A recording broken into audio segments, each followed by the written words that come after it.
آج سیرت النبی صلی اللہ علیہ وسلم کے موضوع پر گفتگو کا آغاز سورہ فاتحہ سے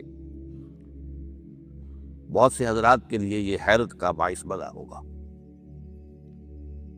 لیکن یہ میری آج کی گفتگو کے لیے پہلی تمہید ہے کہ پہلے یہ معین کیا جائے کہ انسان کی اصل نبوت کیا ہے۔ انسان سب سے بڑھ کر کس شے کا محتاج ہے؟ اب آپ کو معلوم ہے کہ سورہ فاتحہ ام القرآن ہے، پورے قرآن مجید کے لیے بمنزلہ دیباچہ، بمنزلہ خلاصہ، یہی الصلاۃ ہے، ہماری نماز کا جزو لازم، جامع ترین دعا ہے، عظیم ترین دعا ہے۔ لیکن ذرا اس کا تجزیہ کیجیے۔ اس کے پہلے حصے میں جیسے کہ ایک حدیث قدسی میں آیا ہے، حضرت ابو ہریرہ رضی اللہ تعالی عنہ سے مروی ہے مسلم شریف میں، اللہ فرماتا ہے قسمت الصلاۃ بینی و بین عبدی نصفین۔ یہ سورہ فاتحہ دو نصف حصوں میں منقسم ہے۔ پہلے میں اللہ کی حمد ہے، ثنا ہے، تمجید ہے، دوسرے میں ایک استدعا ہے، ایک درخواست ہے۔ اب آپ غور کیجئے کہ جو شخص یہ درخواست پیش کر رہا ہے، جو استدعا کر رہا ہے، وہ کون ہے؟ وہ جانتا ہے اللہ کو، ایمان اس کا اللہ پر ہے، تبھی تو کہہ رہا ہے الحمدللہ رب العالمین۔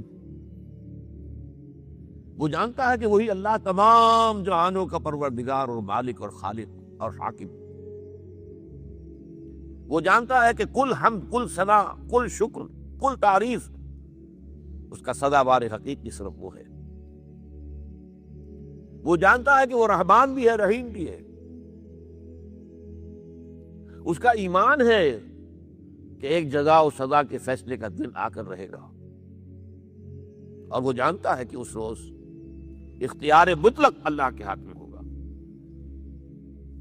پھر وہ جانتا ہے کہ میرے لیے صحیح طرز کیا ہے، اللہ کی بندگی، اللہ کی پرستش۔ وعدہ کرتا ہے ایاک نعبد و ایاک نستعین۔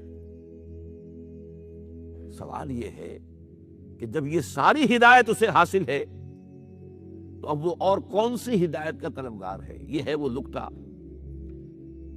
جو سورہ فاتحہ کا تجزیہ کرتے ہوئے سامنے آنا چاہیے۔ جب کہتا ہے اہدنا الصراط المستقیم، ہماری ہدایت فرما، رہنمائی فرما سیدھے راستے کی طرف، تو اس سے مراد کیا؟ یہ ذہن میں رکھیے کہ جو میں نے ابھی ایک شخص کا نقشہ کھینچا ہے، یہ کوئی تھیوریٹیکل بات نہیں ہے۔ ایسے لوگ دنیا میں ہمیشہ موجود رہے۔ قرآن حکیم میں ایک بڑی مثال حضرت لقمان کی ہے۔ وہ نہ نبی تھے، نہ رسول تھے، نہ کسی نبی کے امتی تھے۔ ان تمام حقائق تک اپنی فطرت سلیمہ کی روشنی اور رہنمائی میں اپنے عقل سلیم سے کام لیتے ہوئے وہ پہنچ گئے۔ ایک پورا رکوع ہے سورہ لقمان کے اندر، ایک پوری سورت ہے ان کے نام سے موصوف، سورہ لقمان۔ اس میں ان تمام حقائق تک وہ پہنچ چکے۔ پھر حضور صلی اللہ علیہ وسلم کے بعثت کے عین موقع پر اس وقت ایسے لوگ موجود تھے مکے میں، متعدد لوگ تھے۔ ورقہ ابن نوفل کہاں سے تھے؟ مکے کے لوگ تھے۔ شرک کے انتہائی گھٹاٹوپ اندھیروں کے اندر پیدا ہونے والا شخص اسی عقل سلیم اور فطرت سلیمہ کی روشنی میں کہاں پہنچا؟ اپنے اس شرک سے تائب ہو کر شام گیا۔ اس وقت کا اسلام، حضور کی بعثت سے پہلے کا اسلام کیا تھا؟ عیسائیت۔ تو وہ ایمان لاتا ہے حضرت عیسیٰ پر، پھر بہت بڑا عالم بن کر آتا ہے۔ کان یکتب التوراۃ بالعبرانیہ، مکے میں جہاں عربی لکھنے پڑھنے والے گنتی کے لوگ ہوں گے، وہاں وہ عبرانی زبان کے عالم تھے اور عبرانی میں تورات لکھا کرتے تھے۔ وہ بھی مثال اسی کی ہے۔ اصل میں یہی کیٹیگری ہے جس کو قرآن کہتا ہے صدیقین۔ یہ لوگ موجود ہوتے ہیں۔ حضرت عمر رضی اللہ تعالیٰ عنہ کے جو بہنوئی تھے، حضرت سعید ابن زید ابن عمرو ابن نفیل، تو حضرت زید جو والد تھے ان کے، وہ اسی طرح کے آدمی تھے، موحد تھے، ان حقائق تک آ چکے تھے۔ اب وہ کعبے کا پردہ پکڑ پکڑ کر کہتے ہیں اللہ میں صرف تیری بندگی کرنا چاہتا ہوں، کیسے کروں یہ مجھے معلوم۔ حضرت ابو بکر صدیق رضی اللہ تعالیٰ عنہ تو بھی اسی مقام پر پہنچے ہوئے تھے. تبھی تو جیسے ہی حضور نے اپنی دعوت پیش کی ایک لہجے کا توقف کیے بغیر ایمان لے آئے. کیوں؟ کوئی دلیل مانتے, کوئی وضاحت طلب کرتے, کچھ نہیں. کیوں؟ اس لیے کہ جس بات کی دعوت محمد دے رہے تھے صلی اللہ علیہ وسلم وہ تو ان کے اپنے دل میں آ چکی تھی, پہلے ہی آ چکی تھی. ان کی کیفیت تو یہ تھی کہ دیکھنا تقریر کی لذت کے جو اس نے کہا میں نے یہ جانا کہ گویا یہی میرے دل میں تھا.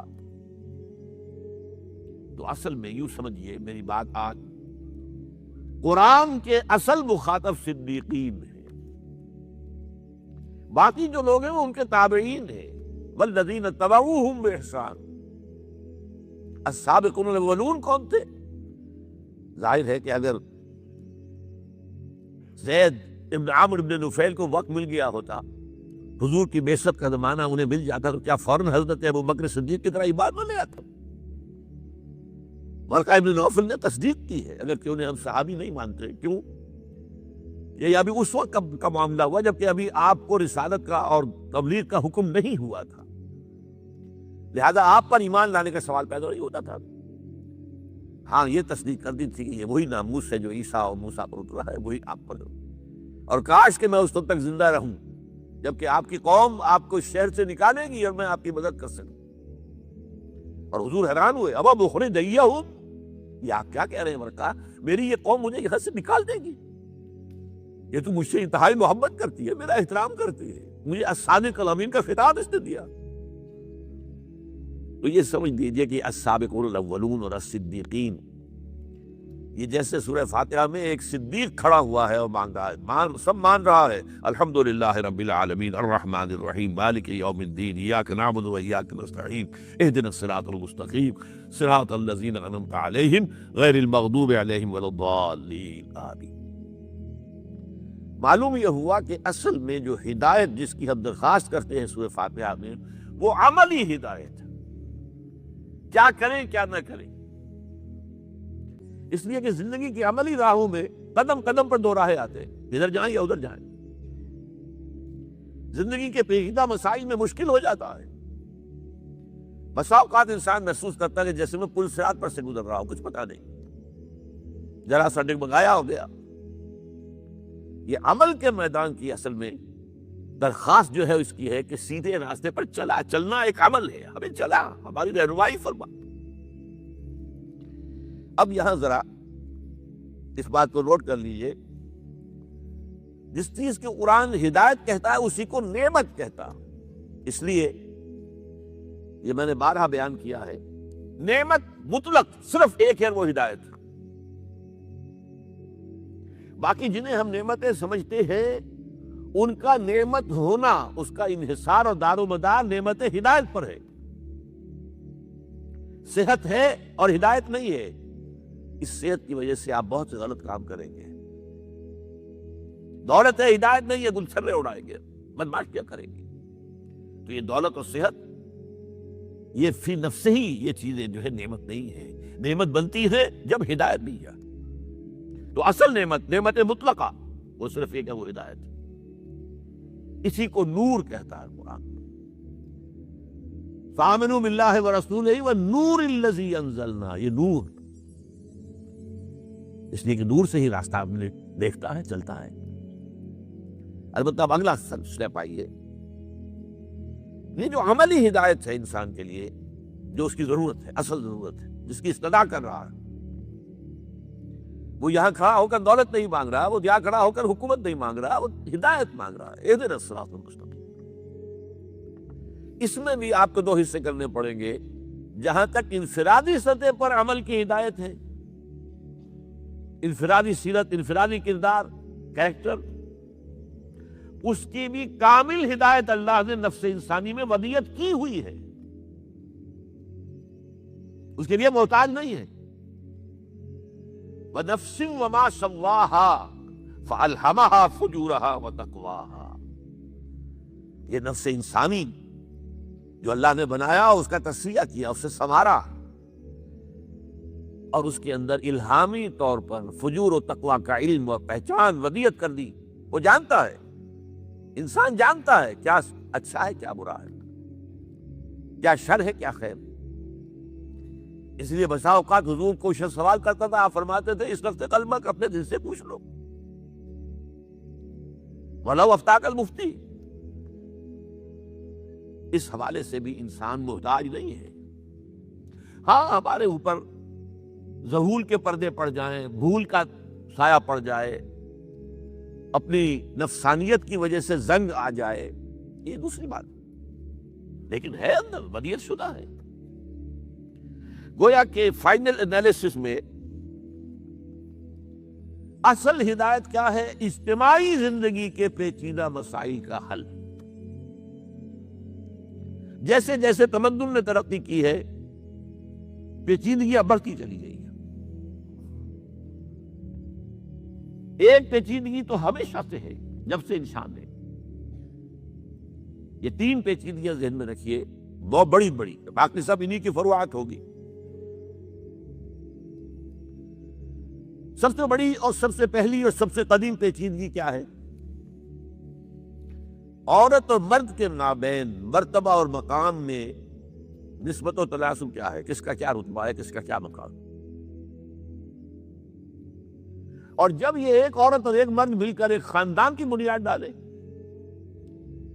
نکاح کے رشتے میں منسلک ہو جائے، تو اب شوہر اور بیوی کے درمیان حقوق اور اختیارات کا توازن کیا ہے؟ اس میں ذرا بھی عدم توازن پیدا ہو جائے، ذرا بھی جو ہے نقطہ اعتدال سے انسان ہٹ جائے، تو سارا فساد بن جائے گا. معاشرے میں فساد ہوگا، کیوس ہوگا، بد امنی ہوگی، بد اعتمادی ہوگی، برائیاں پھیلیں گی، بھلائیاں جو ہے وہ نہیں پروان چڑھیں گی. لہذا سب سے پہلا مسئلہ مرد اور عورت کے مابین توازن، صحیح توازن معین ہو. اور اس میں ایک نقطہ نوٹ کر لیجیے، یہ چونکہ سادہ ترین بات ہے. مرد اگر سوچے گا تو وہ اپنی نفسیات کے اعتبار سے سوچے گا، عورت کی نفسیات سے وہ واقف نہیں ہے، اس کا اسے کوئی تجربہ ہی نہیں. لہذا وہ ایسا نظام بنائے گا جس میں اس کے اپنے تقاضے پورے ہو رہے ہیں، اسے کوئی پرواہ نہیں. عورت کے تقاضے جو ہے وہ پورے ہو رہے ہیں یا نہیں ہو رہے، اس کے حقوق جو ہے پورے ہو رہے ہیں یا نہیں ہو رہے. عورت اگر سوچے گی تو وہ ظاہر بات ہے اس کی اپنی محدودیت ہے، وہ اپنی نفسیات سے تو واقف ہے. مرد کی سائیکالوجی کا تو اسے کوئی اندازہ نہیں ہے، تجربہ نہیں ہے. اب ظاہر بات ہے، اب نظام کوئی بنائے گا مرد یا عورت تو اس میں یقیناً عدم توازن ہوگا. ہاں وہ ایک ہی ہستی ہے جو مرد کی بھی خالق ہے اور عورت کی بھی خالق ہے.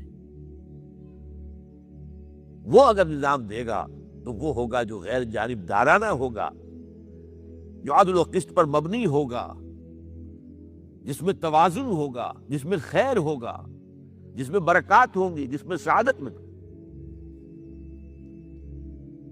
دوسرا پیچیدہ مسئلہ،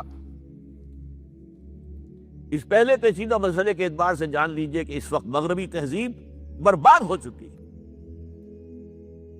وہ جو اقبال نے پیشین گوئی کی تھی 100 سال پہلے تقریباً، کہ تمہاری تہذیب اپنے خنجر سے آپ ہی خودکشی کرے گی، جو شاخ نازک پہ آشیانہ بنے گا ناپائیدار ہوگا، وہ پوری ہو چکی ہے.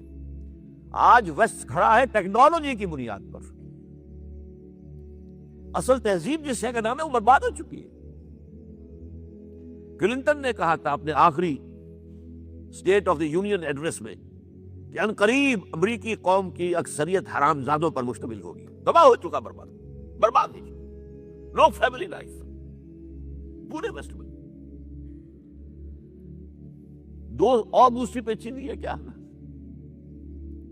تجارت ہو، صنعت ہو، حرفت ہو، اس کا اس سے جو پیداوار حاصل ہو، اس سے جو منفعت آئے، اس میں کتنا حصہ سرمایہ دار کا ہے، کتنا مزدور کا ہے، کون معین کرے گا؟ کوئی کر ہی نہیں سکتا. سرمایہ دار اپنا مفاد دیکھے گا، اسے کیا فکر ہے. مزدور کا بچہ چاہے دم توڑ رہا ہو اور اس کے پاس دوائی نہ، اسے کیا کاہے کی فکر ہے. مزدور سوچے گا تو اپنے اعتبار سے سوچے گا، اسے سرمایہ دار کے مصلحت سے کوئی غرض نہیں. انتہائی سادگی سے کھا گیا مزدور مات، یہ ایک طرف ہے.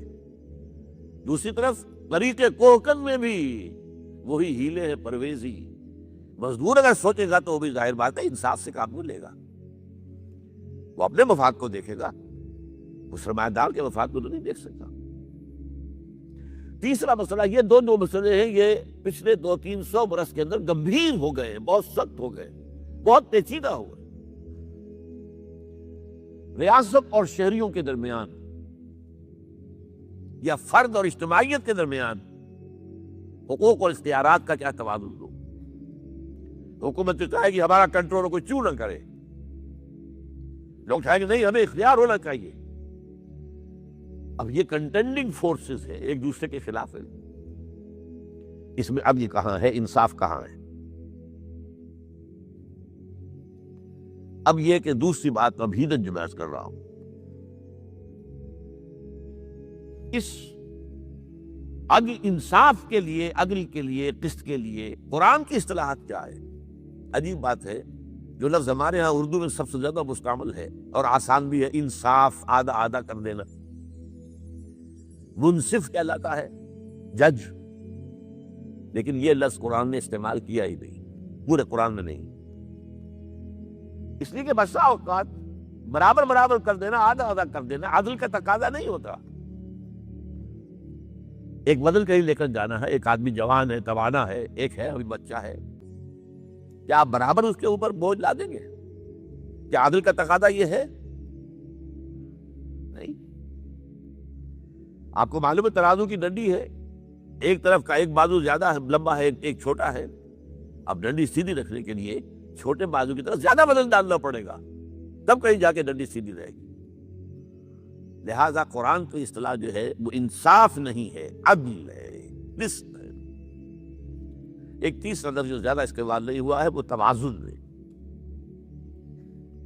دیکھیے اللہ تعالیٰ کے اسماء حسنہ میں سے العدل، اور میرے علم کی حد تک یہ واحد نام ہے اللہ کا جو مصدر پر ہے، ورنہ فاعل فعیل کے وزن پر ہے، فعال، فعیل، فاعل، علیم، قدیر، قہار، جبار، العدل، مجسم عدل۔ اب یہ اللہ کے لیے لفظ مجسم اچھا نہیں ہے، کیا کریں ہم، ہماری زبان کی جو ہے محدودیت ہے۔ سراپا عدل، سرتاپا عدل، اس کی صفت بیان ہوئی سورہ آل عمران میں، قائما بالقسط، قسط پر قائم یا قسط کو قائم کرنے والا۔ اور ایک اہم ترین آیت قرآن مجید کی سورہ حدید کی 24، ہم نے نبی کیوں بھیجے، کتابیں کیوں بھیجی، شریعت کیوں نافذ کی، میزان کیوں نازل کی؟ لقد ارسلنا رسلنا بالبینات وانزلنا معهم الکتاب والمیزان لیقوم الناس بالقسط۔ یہ سارا ارسال رسل، انزال کتب، شریعت کا عطا کرنا، یہ سب اس لیے تاکہ لوگ عدل پر قائم۔ اب ذرا مرکزیت دیکھیے آگے کی۔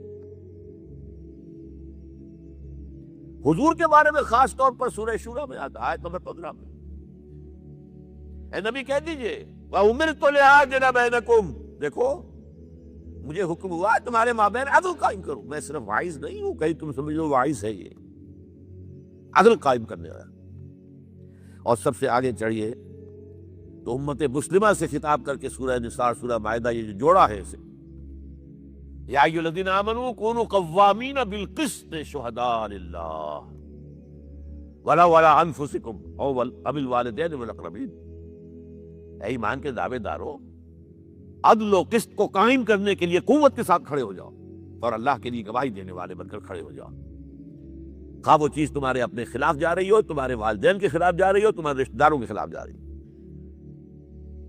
اور یہ جوڑے ہونے کی مناسبت سے آپ دیکھیں گے کہ یہ مضمون عکسی ترتیب کے ساتھ سورہ مائدہ میں آ گیا، یا ایھا الذین آمنوا کونوا قوامین للہ شہداء بالقسط ولا یجرمنکم شنآن قوم علی الا تعدلوا اعدلوا ھو اقرب للتقوی۔ اے لوگوں پوری قوت کے ساتھ کھڑے ہو جاؤ اللہ کی گواہی کے لیے اور قسط کی قائم کرنے کے لیے، اور دیکھنا کہیں کسی قوم کی دشمنی تمہیں اس پر آمادہ نہ کر دے کہ تم انصاف نہ کرو، انصاف سے کام دو، یہی بہتر۔ تیسرا لفظ میں نے عرض کیا ہے وہ ذرا لطیف ہے، توازن، اور اس کو ذرا غور کیجیے گا۔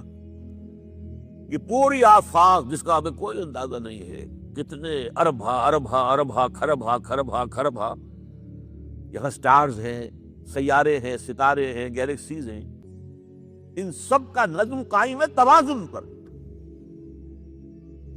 والسماء رفعها ووضع الميزان الا تطغوا في الميزان واقیموا الوزن بالقسط ولا تخسروا الميزان۔ اللہ نے آسمان کو اٹھایا، اس میں میزان رکھی، توازن رکھا، اور حکم دے دیا گیا اس کے اندر کوئی کمی بیشی نہ کرنا، اور اس توازن کو قائم کرنا۔ یہ سارے کرے جو ہے ٹکراتے کیوں نہیں ایک دوسرے سے؟ یہ جو فورس آف گریوٹی ہے اس نے جو توازن قائم کیا ہوا ہے، ذرا سا ایک فاصلہ کم ہو جائے کسی کے درمیان فوراً ٹوٹ شروع ہو جائے گی۔ لو سانس بھی آہستہ کے نازک کے بہت کام، آفاق کی اس کارگاہ شیشہ گری کا ذرا سا فرق جو ہے وہ تصادم شروع ہو جائے گا کروں کا اور سیاروں کا اور ستاروں کا۔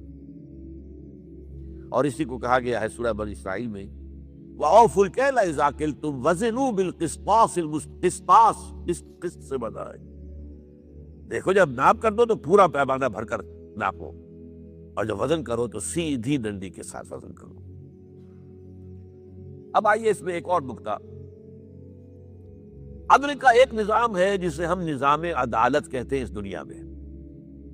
فصل خصومات، جھگڑا ہے، ایک پراپرٹی کا کلیمنٹ یہ بھی ہے یہ بھی ہے، جھگڑا ہے، لین دین کا جھگڑا ہے، یا کوئی جو ریاست کے خلاف، قانون کے خلاف کوئی جرم کیا گیا ہے اس کا مقدمہ ہے۔ ایک ان کا فصل خصومات، یہ جو ہے یہ عدالتی نظام ہے جو دنیا میں قائم، اس کے بارے میں بھی فرمایا گیا وَإِذَا حَكَمْتُمْ بَيْنَ النَّاسِ فَحْكَمُوا بِالْعَدْلِ۔ یہ عدالتی نظام آزاد ہونا چاہیے، اس پر کسی کا دباؤ نہ ہو، آزاد عدلیہ۔ تو ایک ہے یہ عدل، جھگڑوں میں، اختلافات میں عدل کر دینا۔ ایک ہے نظام عدل، نظام عدل اجتماعی، سیاسی سطح پر توازن ہو، معاشی سطح پر توازن ہو، اور معاشرتی سطح پر توازن ہو۔ اور یہ نوٹ کر لیجئے کہ اگر یہ توازن نہ ہو تو پھر شریعت کے احکام کے بھی نتائج وہ نہیں نکل سکتے جو نکلنے چاہیے۔ مثال دے رہا ہوں آپ کو، تقسیم دولت کا نظام غلط ہے، ایک طرف دولت کے انبار لگ گئے، دوسری طرف جو ہے بھوک ہے، افلاس ہے، احتیاج ہے۔ اس معاشرے میں آپ اسلامی سزا نافذ کر لیجئے، چور کا ہاتھ کاٹیے، چوری ختم ہو جائے گی، فائدہ کس کو ہوا؟ وہ غلط نظام کے تحت جو جمع شدہ دولت ہے وہ محفوظ ہو گئی۔ نظام پہلے بہتر ہو، نظام عادلانہ ہو، ایکویٹیبل ڈسٹریبیوشن آف ویلتھ ہو، پھر یہ ہے کہ ساتھ ہی جو جس کے پاس جائز طریقے سے آیا ہوا ہے اس کی حفاظت ہونی چاہیے۔ اس پر اگر چور ہاتھ ڈالتا ہے تو اس کی چور کا ہاتھ کاٹیے، چوری کا استحصال کر دیجئے، ختم کر دیجئے، جرم ختم ہو جائے۔ تو اس اعتبار سے غور کیجئے، جو اصل عدل ہے وہ عدل اجتماعی ہے، جو ہمارے ذہنوں سے نکل چکا ہے۔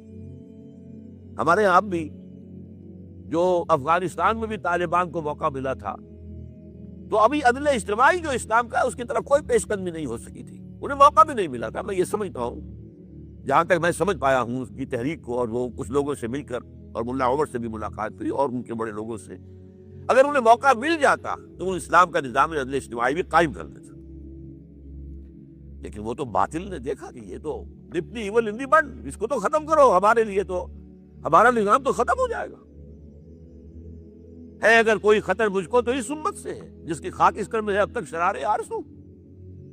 اس نے کہی اگر اللہ کے دین کو الحذر آئین پیغمبر سے 100 بار الحذر، اگر وہ آ گیا تو ہمارے شیطانی نظام ختم ہو جائے گا، نسیہ منسیہ ہو جائے گی، حبام منصورہ ہو جائیں گے، ان کا وجود نہیں رہے گا۔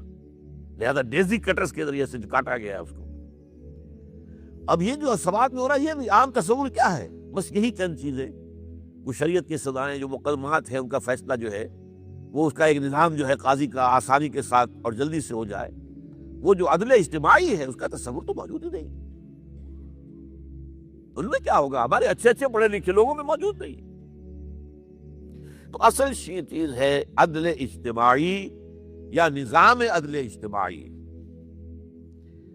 اب میں آپ سے عرض کروں کہ یہ جو تین میں نے آپ کے سامنے رکھے ہیں، ان کے ضمن میں نوع انسانی افراط و تفریط کا شکار ہے، انتہا پسندی میں مبتلا ہے، افراط و تفریط کے دھکے کھا رہی ہے۔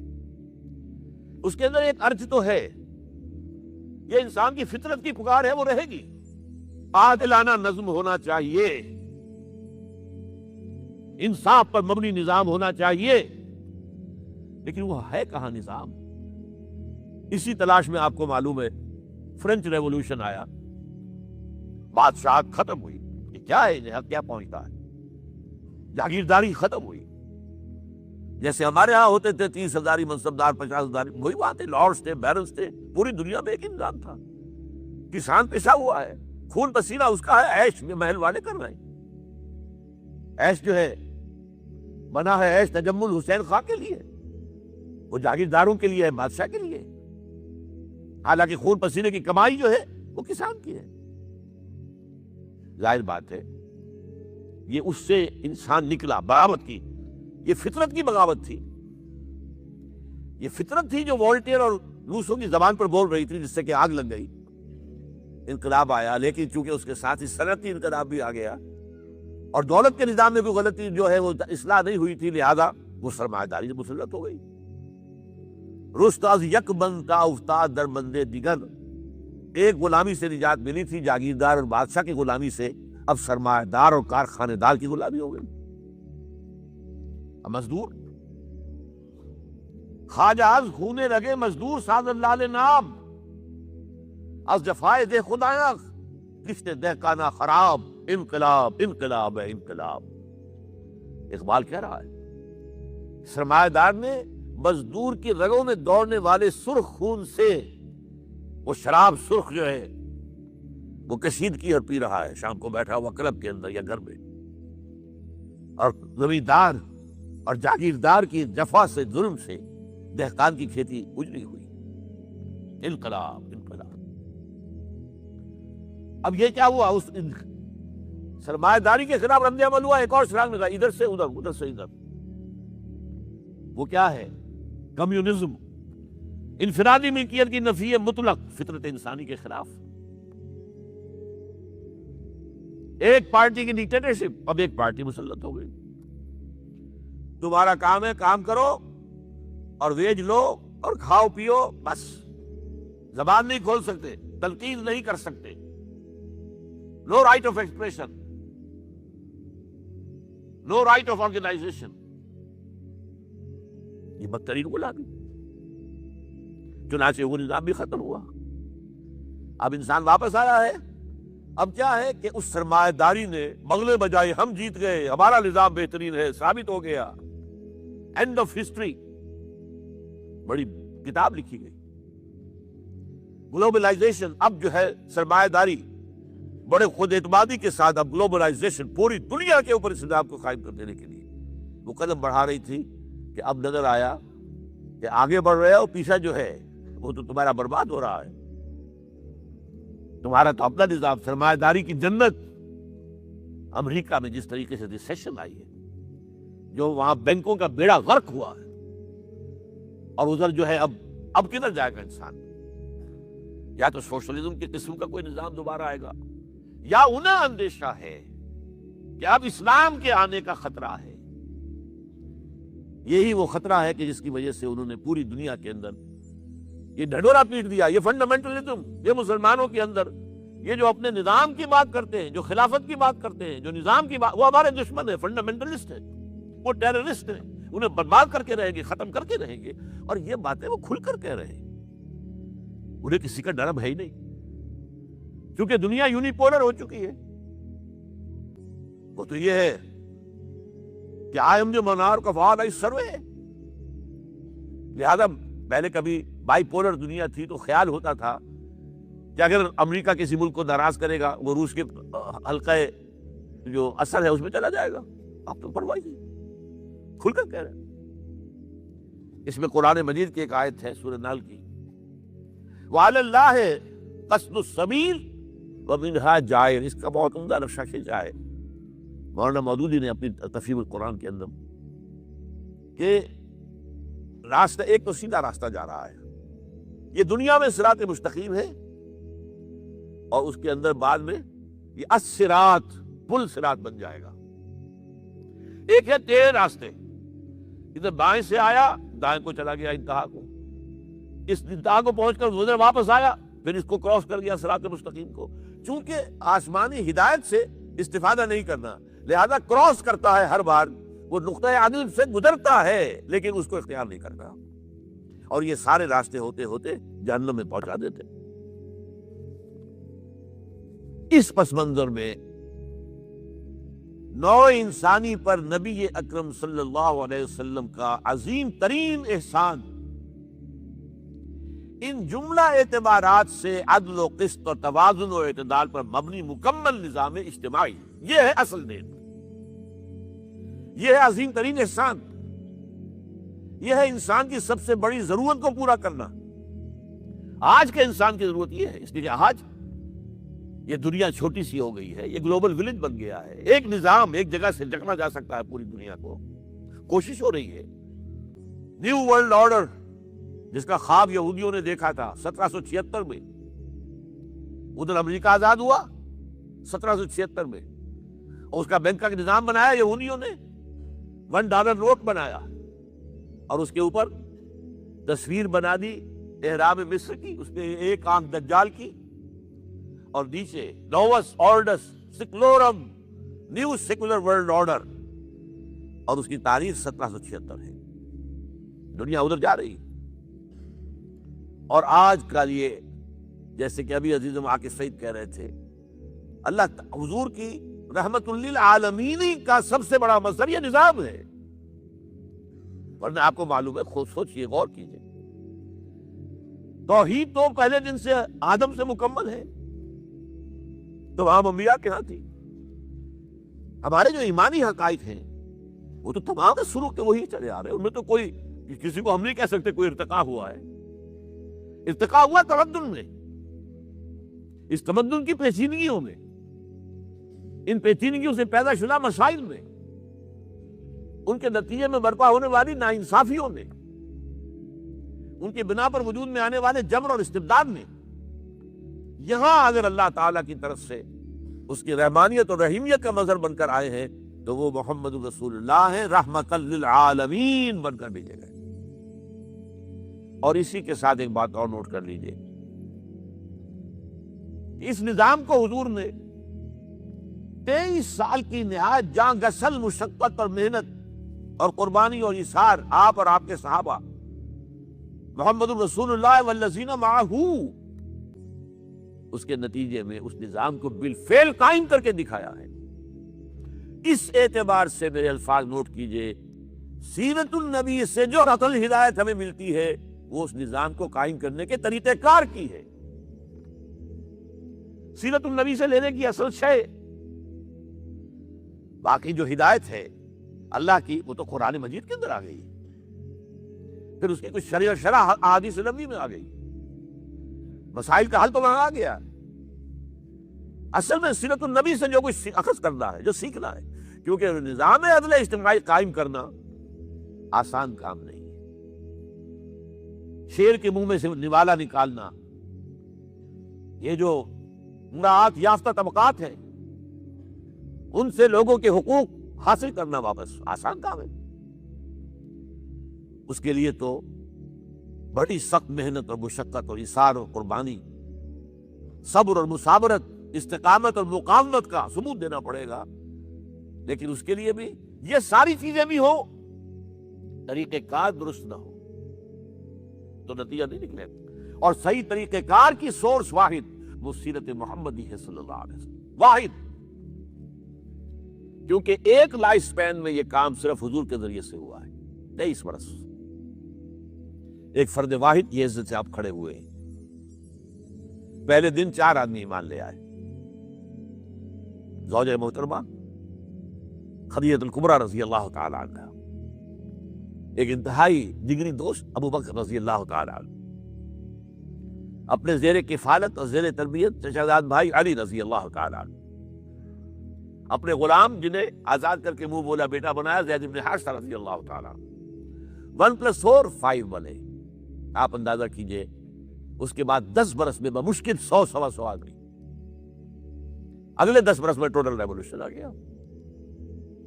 تو میں نے یہ ثابت کیا منہج انقلاب نبوی اپنی کتاب کے اندر، ریولوشن کا طریقہ کار اگر اخذ کرنا ہے تو واحد سورس سیرت محمدی ہے صلی اللہ علیہ وسلم. اور یہ ہے جو خزانہ ہے سیرت کا، اس کی سب سے بڑی دولت یہ ہے. اب ذرا نقشہ سے سامنے رکھ لے آئیے. یہ جو میں نے 3 آپ کو پیچیدہ باتیں بتائی ہیں، ذرا سی جھلکیاں دکھا دوں. افراط و تفریط. عورت کے معاملے میں سوچئے، یہ یہودیت اور عیسائیت کا متفق علیہ معاملہ ہے. عورت مجسم برائی ہے، ایول. یہ ایو سے ایول بنا ہے، آپ کو معلوم ہے. ایو حضرت حوا، ان سے ایول ہے. حضرت آدم کو، بابا آدم کو گمراہ کرنے والی اور جنت سے نکالنے والی اما حوا تھی.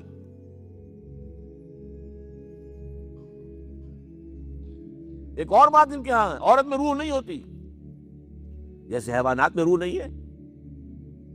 یہ روح تو انسان کے اندر ہے، لیکن یہ انسان نہیں ہے، یہ حیوان. ایک بہت طویل عرصے تک مغرب میں بھی عورت کو ووٹ کا حق حاصل نہیں تھا، جمہوریت کے اس دور میں بھی. بیوہ عورت کو جینے کا حق ہی نہیں ہے، یہ ہندوؤں کے ہاں آپ کو معلوم ہے. ستی ہو جانا چاہیے، مر جانا چاہیے، اسے جل جانا چاہیے اپنے شوہر کے ساتھ. ست کہتے ہیں سچائی کو. تو بیوہ کے لیے اصل سچائی کیا ہے؟ ستی ہو جانا، کہ وہ اپنے شوہر کی چتا پر بیٹھ کر اس کے ساتھ ہی جل جائے. نہیں جلتی تو ساری عمر وہ شودروں کی زندگی میں گزارے. دوسرے نکاح کا کوئی تصور ہی نہیں. عیسائیت ایک انتہا پر گئی، طلاق حرام، سوائے اس کے کہ بیوی بدچلنی کرے. اب ظاہر بات ہے کہ کیا ہوا پھر یورپ کے اندر، اگر کوئی شوہر تنگ آ گیا اپنی بیوی کو طلاق دینی ہے تو وہ اس کو سکینڈل جھوٹا موٹا بنوا کر پہلے بدچلنی پر چلاتا تھا اور پھر اس کے بعد اس کو طلاق ہو.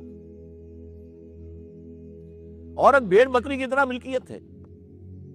یہی وجہ ہے کہ اس کے رد عمل میں ویمن لب، ایمنسپیشن آف ویمن، یہ آج بھی آپ اخبارات میں، اور عورت کا دن منایا جا رہا ہے، عورت کی آزادی، عورت کی ایمنسپیشن، ویمن لب، اس کی تحریک جو چلی ہے. اور پورے اس وقت آپ کو معلوم ہے Cairo conference, Beijing conference, Beijing plus five conference under the United Nations Organization General Assembly, اس عورت کو آزاد کر کے کہاں لانا چاہتے ہیں یہ معلوم آپ کو. اور ہو چکی ہے، ویسٹ میں ہو چکی ہے. وہ تو صرف اب ہمارے اوپر اس نظام کو مسلط کرنے کے لیے ارب ڈالر کی NGOs ہیں جو ورک کر رہی ہیں. آئلی قوانین اتنے غیر فطری. اگر کل کسی سے شادی کی عورت سے اور آج وہ ناراض ہو کر طلاق دے رہی ہے تو آدھی جو ہے آپ کی وہ فوراً لے رہی ہے. نتیجہ کیا نکلا؟ وہ لوگ شادی کرتے ہی نہیں. وہ جو میں آپ کو بل کلنٹن کا معاملہ سنا چکا ہوں، شادی کرتے نہیں. وہ they say we are living together, that's all, we are not married. اگر میرڈ ہوں گے تو یہ قوانین لاگو ہو جائیں گے. لہذا ہم تو میرڈ نہیں. عورت کو لاکھ ضرورت ہو تو رہے میرے ساتھ. بچے پیدا ہو رہے ہیں، وہ سب کے سب جو ہے، جس کو کہا کلنٹن نے کہ حرام زادوں کی اکثریت ہوگی ہماری قوم کی. اس کا نتیجہ کیا ہے؟ خاندانی نظام برباد. خاندانی نظام میں جو سکون ہوتا ہے، جو باہمی اعتماد کی فضا ہوتی ہے، باہمی محمد کی الفت کی فضا ہوتی ہے، اور اسی میں پھر جو بچے پروان چڑھتے ہیں ان میں مثبت کردار، مثبت اخلاق پیدا ہوتا ہے. بہت اس کی بربادی کا پھر سب سے بڑا علامت اس وقت کیا ہے آپ جان لیجئے. سیاسی اور معاشی اعتبار سے اس وقت میں دنیا میں ٹاپ پر ہے اسکینڈینیوین کنٹریز. آج کی جمہوریت کو اگر کلائمیکس دیکھنا ہو تو ان ممالک میں ہے، اور وہاں پر کفالت عامہ انتہائی بلندی پر. لیکن سویڈن وہ ملک ہے کہ خودکشی کی دنیا میں سب سے بڑی جو پرسنٹیج ہے وہ سویڈن میں ہے. کیوں ہے؟ اس لیے کہ وہ گھر کا، فیملی کا وہ ایک خاندانی نظام کے اندر آپ اندازہ کیجئے ان لوگوں کی قسمت میں کہاں ہے. آپ بوڑھے ہیں لیکن آپ اپنے پوتا پوتیوں سے کھیل رہے ہیں. وہ جو فضا ہے انہیں کہاں ملے گی؟ وہ تو بوڑھے والدین جو ہے وہ ترس جاتے ہیں اپنی اولاد کو. پوتے پوتی تو بہت دور کے رہے ہیں، اولاد کو دیکھنے کو ترستے ہیں. ان کے ہاں کرسمس کا اب صرف ایک ہی کام رہ گیا کہ اس میں توقع ہوتی ہے کہ اولاد آ جائے گی، ملاقات ہو جائے گی، ورنہ وہ اپنے اولڈ ہومز کے اندر وہ بیٹھے، کوئی نہیں آتا. کرسمس میں بھی اب نہیں آتے. اس حد تک معاملہ جو بگڑ چکا ہے. اب اسلام میں کیا کیا ہے؟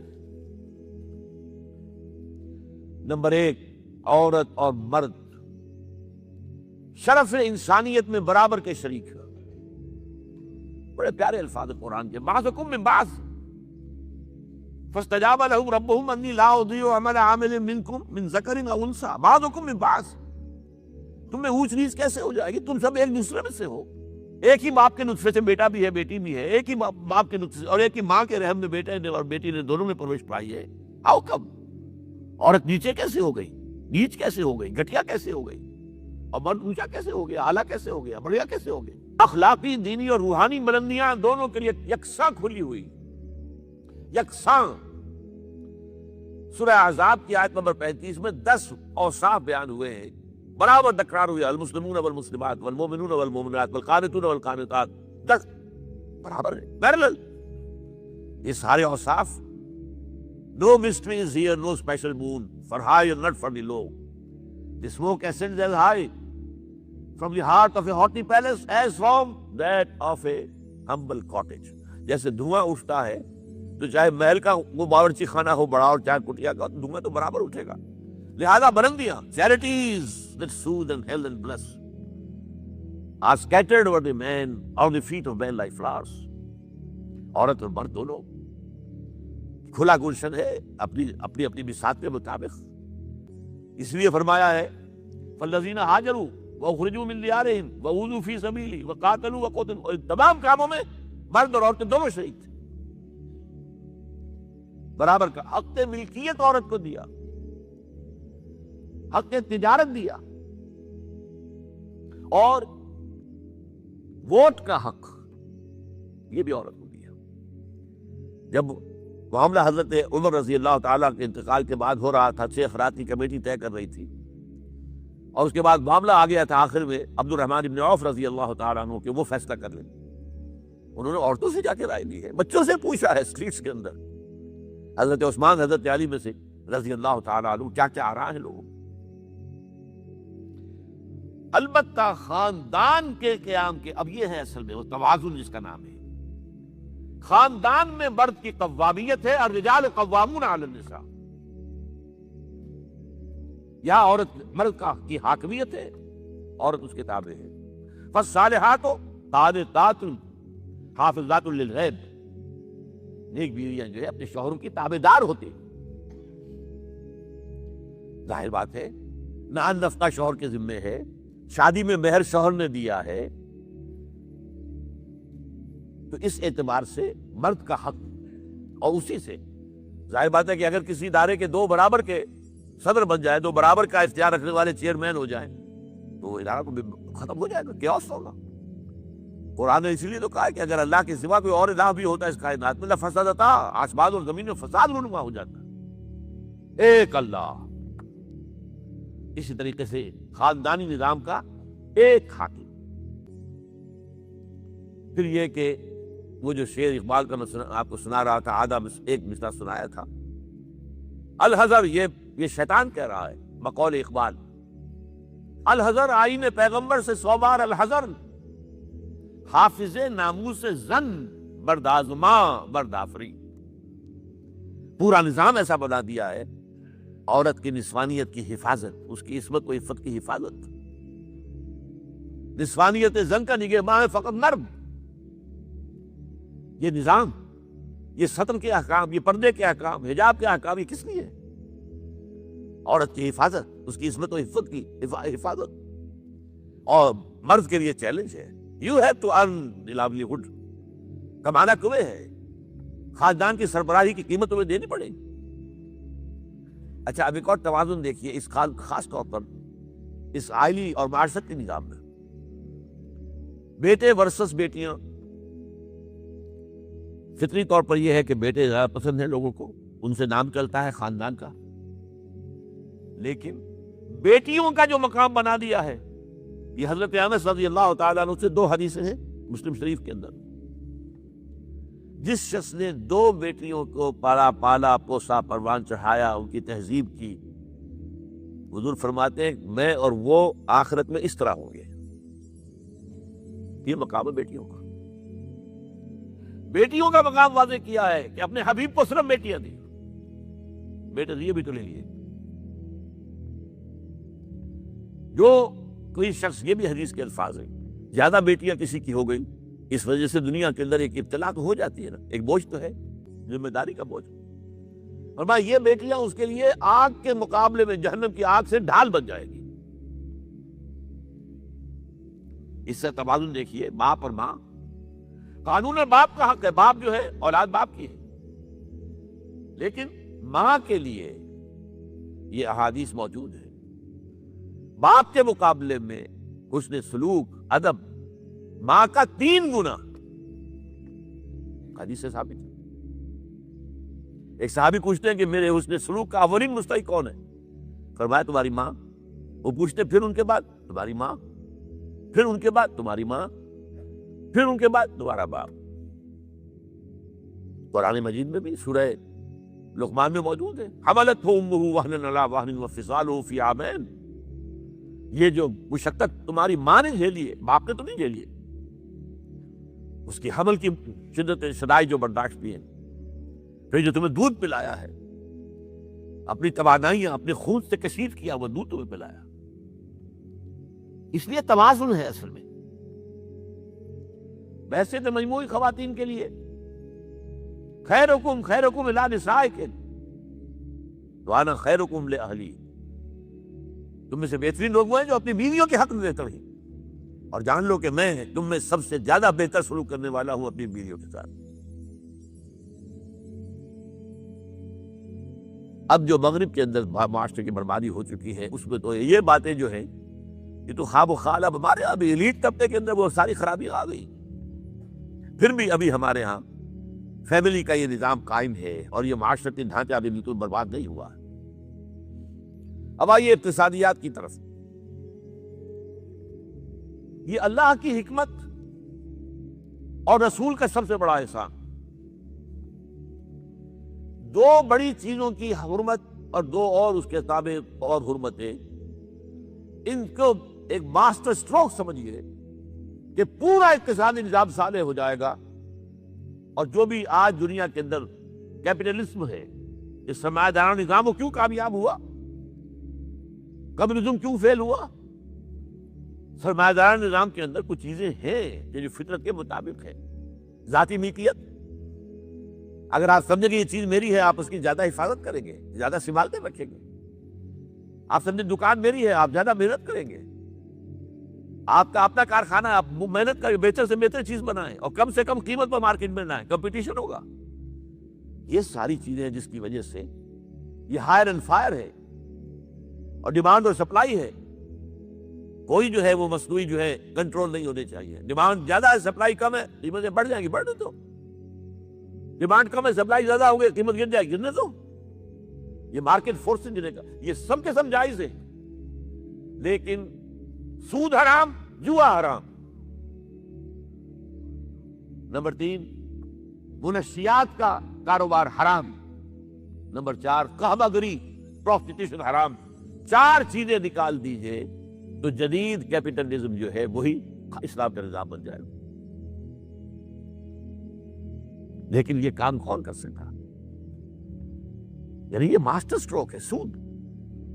ورنہ اس کے حق میں کتنے دلائل دے دیتے ہیں لوگ عقلی اعتبار سے. قرآن کے اندر بھی آیا انما البیع مثل الربا، آج بھی لوگ کہتے ہیں. لیکن واقعہ یہ ہے کہ اصل بس کی گانٹ، اصل خرابی سرمایہ داری نظام کا وجود میں آنا، کنسنٹریشن آف ویلتھ، اس کا سب سے بڑا ذریعہ جو ہے وہ سود ہے. ان 2 چیزوں کو نکال دے، اس کے بعد اکویٹیبل ڈسٹریبیوشن آف ویلتھ ہو جائے گی. اور اس کے ساتھ ایک بنیادی کفالت اس کا نظام. اگر ہائر اینڈ فائر ہے، ایک کارخانے کا کہتا ہے کہ میں تو اس سے زیادہ ویج نہیں دے سکتا، تمہیں کام کرنا ہے تو کرو، نہیں کرنا چاہے تو نہ کرو. اب وہ مزدور جو ہے مجبور ہے. کارخانے دار تو یہ بھی کہہ سکتا ہے ساری اگر اس کی لیبر جو ہے وہ کھڑی ہو جائے میں بند کرتا ہوں کارخانہ اپنا. اب اس کو تو مہینہ بھر بھی کارخانہ بند رہے تو اس کا کیا، اس کے بچے کو تو فاقہ نہیں آئے گا، اس میں تو دولت موجود ہے.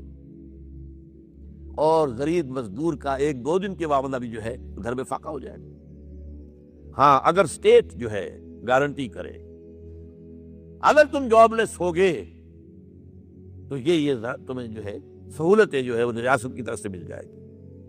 یہ جدید کیپٹلزم میں بھی ہے، سیکورٹی سسٹم، ویلفیئر کا نظام کرنا پڑا انہیں. ورنہ یہ کہ معلوم ہے کہ اگر زیادہ بڑی خلیج ہو گئی غریبوں اور امیروں کے درمیان تو یہ غریب پیٹ چاک کریں گے امیروں کا، یہ بھوکے بھیڑیے جو ہے ٹوٹ پڑیں گے. بہرحال اسلام نے اس کا نظام دیا زکوٰۃ کے ذریعے سے.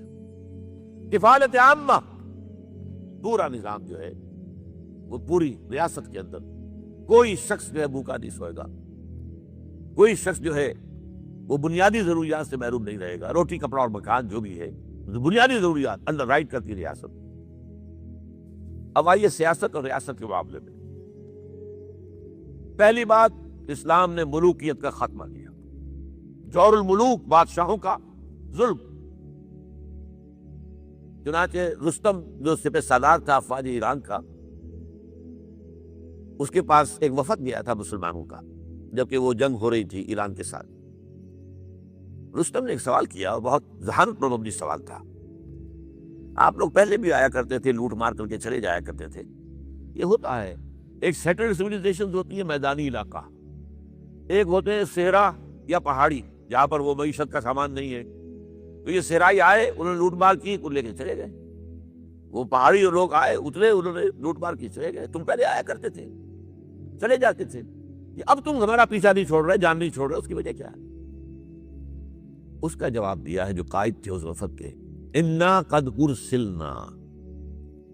دیکھیے ایک ہی لفظ کے اندر اس قدر معنویت ہے. پہلے ہم خود آیا کرتے تھے، اب ہمیں بھیجا گیا ہے. اللہ نے بھیجا اپنے رسول محمد کو، رسول محمد نے بھیجا ہمیں صلی اللہ علیہ وسلم. اس لیے بھیجا ہے لنخرج الناس من ظلمات الجہالۃ الی نور الایمان ومن جور الملوک الی عدل الاسلام. ہمارا مشن ہے، ہم لوگوں کو گمراہیوں کے اندھیروں سے نکال کر ایمان کی روشنی میں لانا چاہتے ہیں اور بادشاہوں کے ظلم و ستم کے پنجے سے نجات دلا کر انہیں آزادی دلوانا چاہتے ہیں. عدل و انصاف کا نظام، عدل الاسلام، من جور الملوک الی عدل الاسلام. اچھا مغرب میں کیا ہوا ہے؟ بادشاہ ختم ہوئی تو جمہوریت، انسانی حاکمیت. وہ پھر وہی بات، ایک گندگی سے نکلے دوسری گندگی میں. بلکہ میں کہا کرتا ہوں کہ پہلے بادشاہ کے سر پر تنوں رکھی ہوتی تھی نجاست، اب وہ تولا تولا ماشا ماشا سب میں تقسیم کر دی ہے. فرق کیا پڑا؟ ابلیس کہتا ہے ہم نے خود شاہی کو پہنایا ہے جمہوری لباس، جب ذرا آدم ہوا ہے خود شناس و خود نگر. تو نے کیا دیکھا نہیں مغرب کا جمہوری نظام؟ چہرہ روشن، اندرون چنگیز سے تاریک تک. حاکم صرف اللہ، ان الحکم الا للہ. آمریت کرو تو اللہ اور اس کے رسول کی آمریت ہے، اس کا حکم ان کا وہ لازم ہے. ہاں اس کے دائرے کے اندر اللہ اور اس کے رسول کے احکام، قرآن اور سنت کے احکام کے دائرے کے اندر اسے آپ شرائیت کہہ لیں، امرہم شورا بینہم، جمہوریت بھی کہہ لیں، اسلامی جمہوریت کہہ لیں. اس میں جمہوریت جدیدہ کی اعلیٰ ترین اقدار کو سمجھا جا سکتا ہے، لیکن اس دائرے کے اندر، دائرے سے باہر نہیں. یا ایھا الذین آمنوا لا تقدموا بین یدی اللہ ورسولہ، اے ایمان کے دعوے دارو اللہ اور اس کے رسول سے آگے مت بڑھو، بس پیچھے پیچھے رہنا ہے. نمبر 2، انسانوں میں پیدائشی طور پر کوئی اونچ نیچ نہیں. All human beings are equal at birth. یہ مساوات جو ہے جس کو اقبال نے کہا ہے در نہاد او مساوات آمدہ، بندہ مومن کی تو نہاد میں، سرشت کے اندر مساوات ہے. نا شکے میں امتیازات آمدہ، یہ امتیاز، یہ کالا، یہ گورا، یہ میری قوم کا، یہ کسی اور قوم کا، یہ مرد اور عورت شرف انسانیت میں برابر کے شریک ہیں۔ پیدائشی طور پر نہ کوئی اونچا ہے نہ کوئی نیچا ہے۔ ہاں ایکوائرڈ کریکٹرز جو ہوں گے بعد میں، کسی نے علم حاصل کیا زیادہ اس لیے وہ اونچا ہو جائے گا، کوئی متقی ہے زیادہ اس لیے اس کی عزت زیادہ کی جائے گی، بس پیدائشی طور پر۔ لا فضل لعربی علی عجمی ولا لعجمی علی عربی ولا لأحمر علی اسود ولا لأسود علی احمر الا بالتقوی۔ ایچ جی ویلز کا حوالہ میں نے بارہا دیا ہے، اس لیے کہ وہ شاتم رسول ہے، اس نے گالیاں دی ہیں، روشنی کی طرح کے ناپاک چھینٹے اڑائے ہیں حضور پر اور آپ کی عائلی اور خاندانی زندگی پر، لیکن خطبہ حجۃ الوداع کا یہ قول نقل کر کے کہتا ہے کنسائزنسی آف دی ورلڈ کے اندر، although the sermons of human equality, fraternity and freedom were said before also، اگرچہ انسانی حریت، اخوت اور مساوات کے واعظ تو دنیا میں پہلے بھی کہے گئے تھے،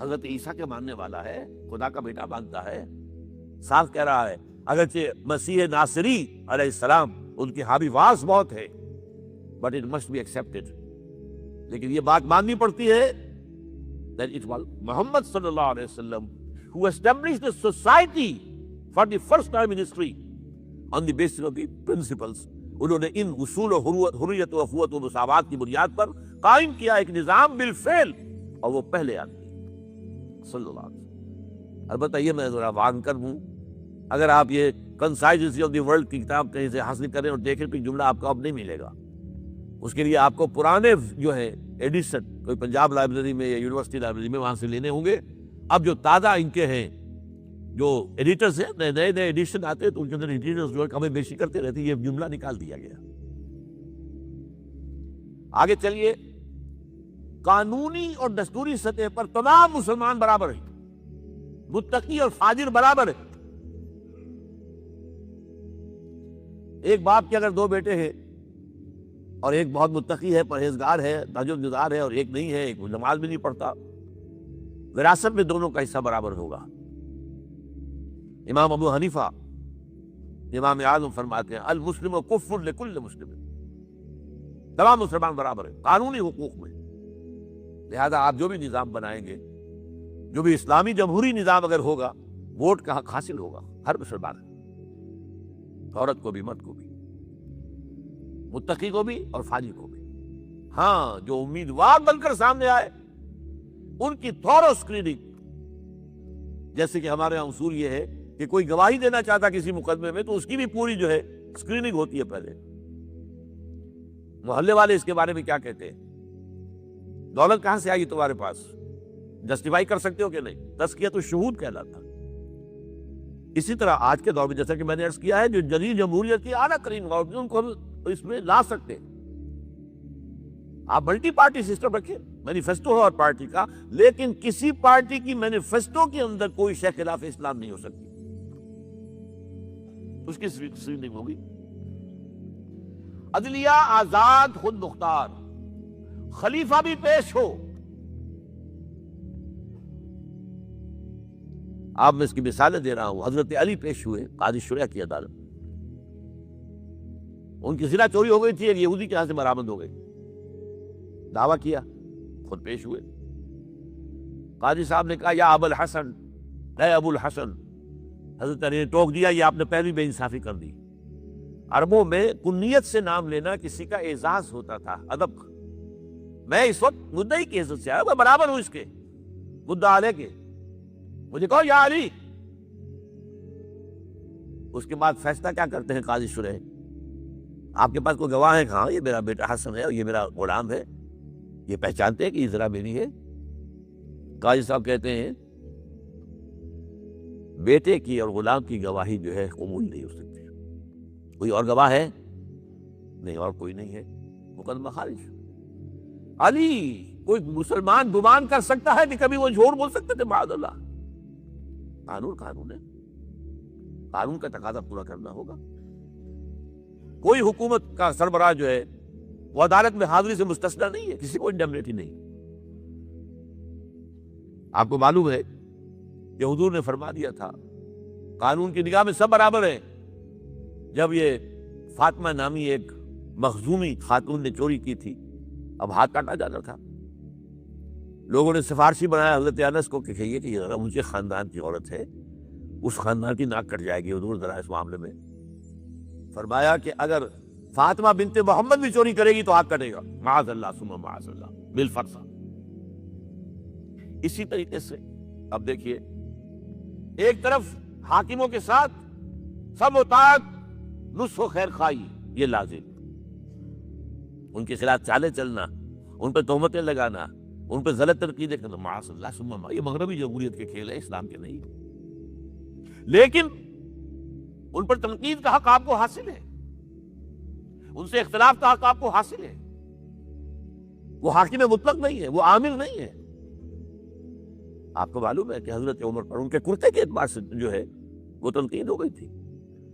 تنقید کرنے والا کون تھا؟ سلمان فارسی رضی اللہ تعالی عنہ، جن کے بارے میں حضور نے فرمایا سلمانو منا آل البیت، یہ تو ہمارے اہل بیت میں سے ہے، اتنا قریب. حضور حضرت عمر خطبہ دے رہے ہیں اور وہ کہتے ہیں کھڑے ہو کر لا سمع ولا طاعہ، نہ سنیں گے نہ اطاعت کریں گے، کلمہ بغاوت ہے.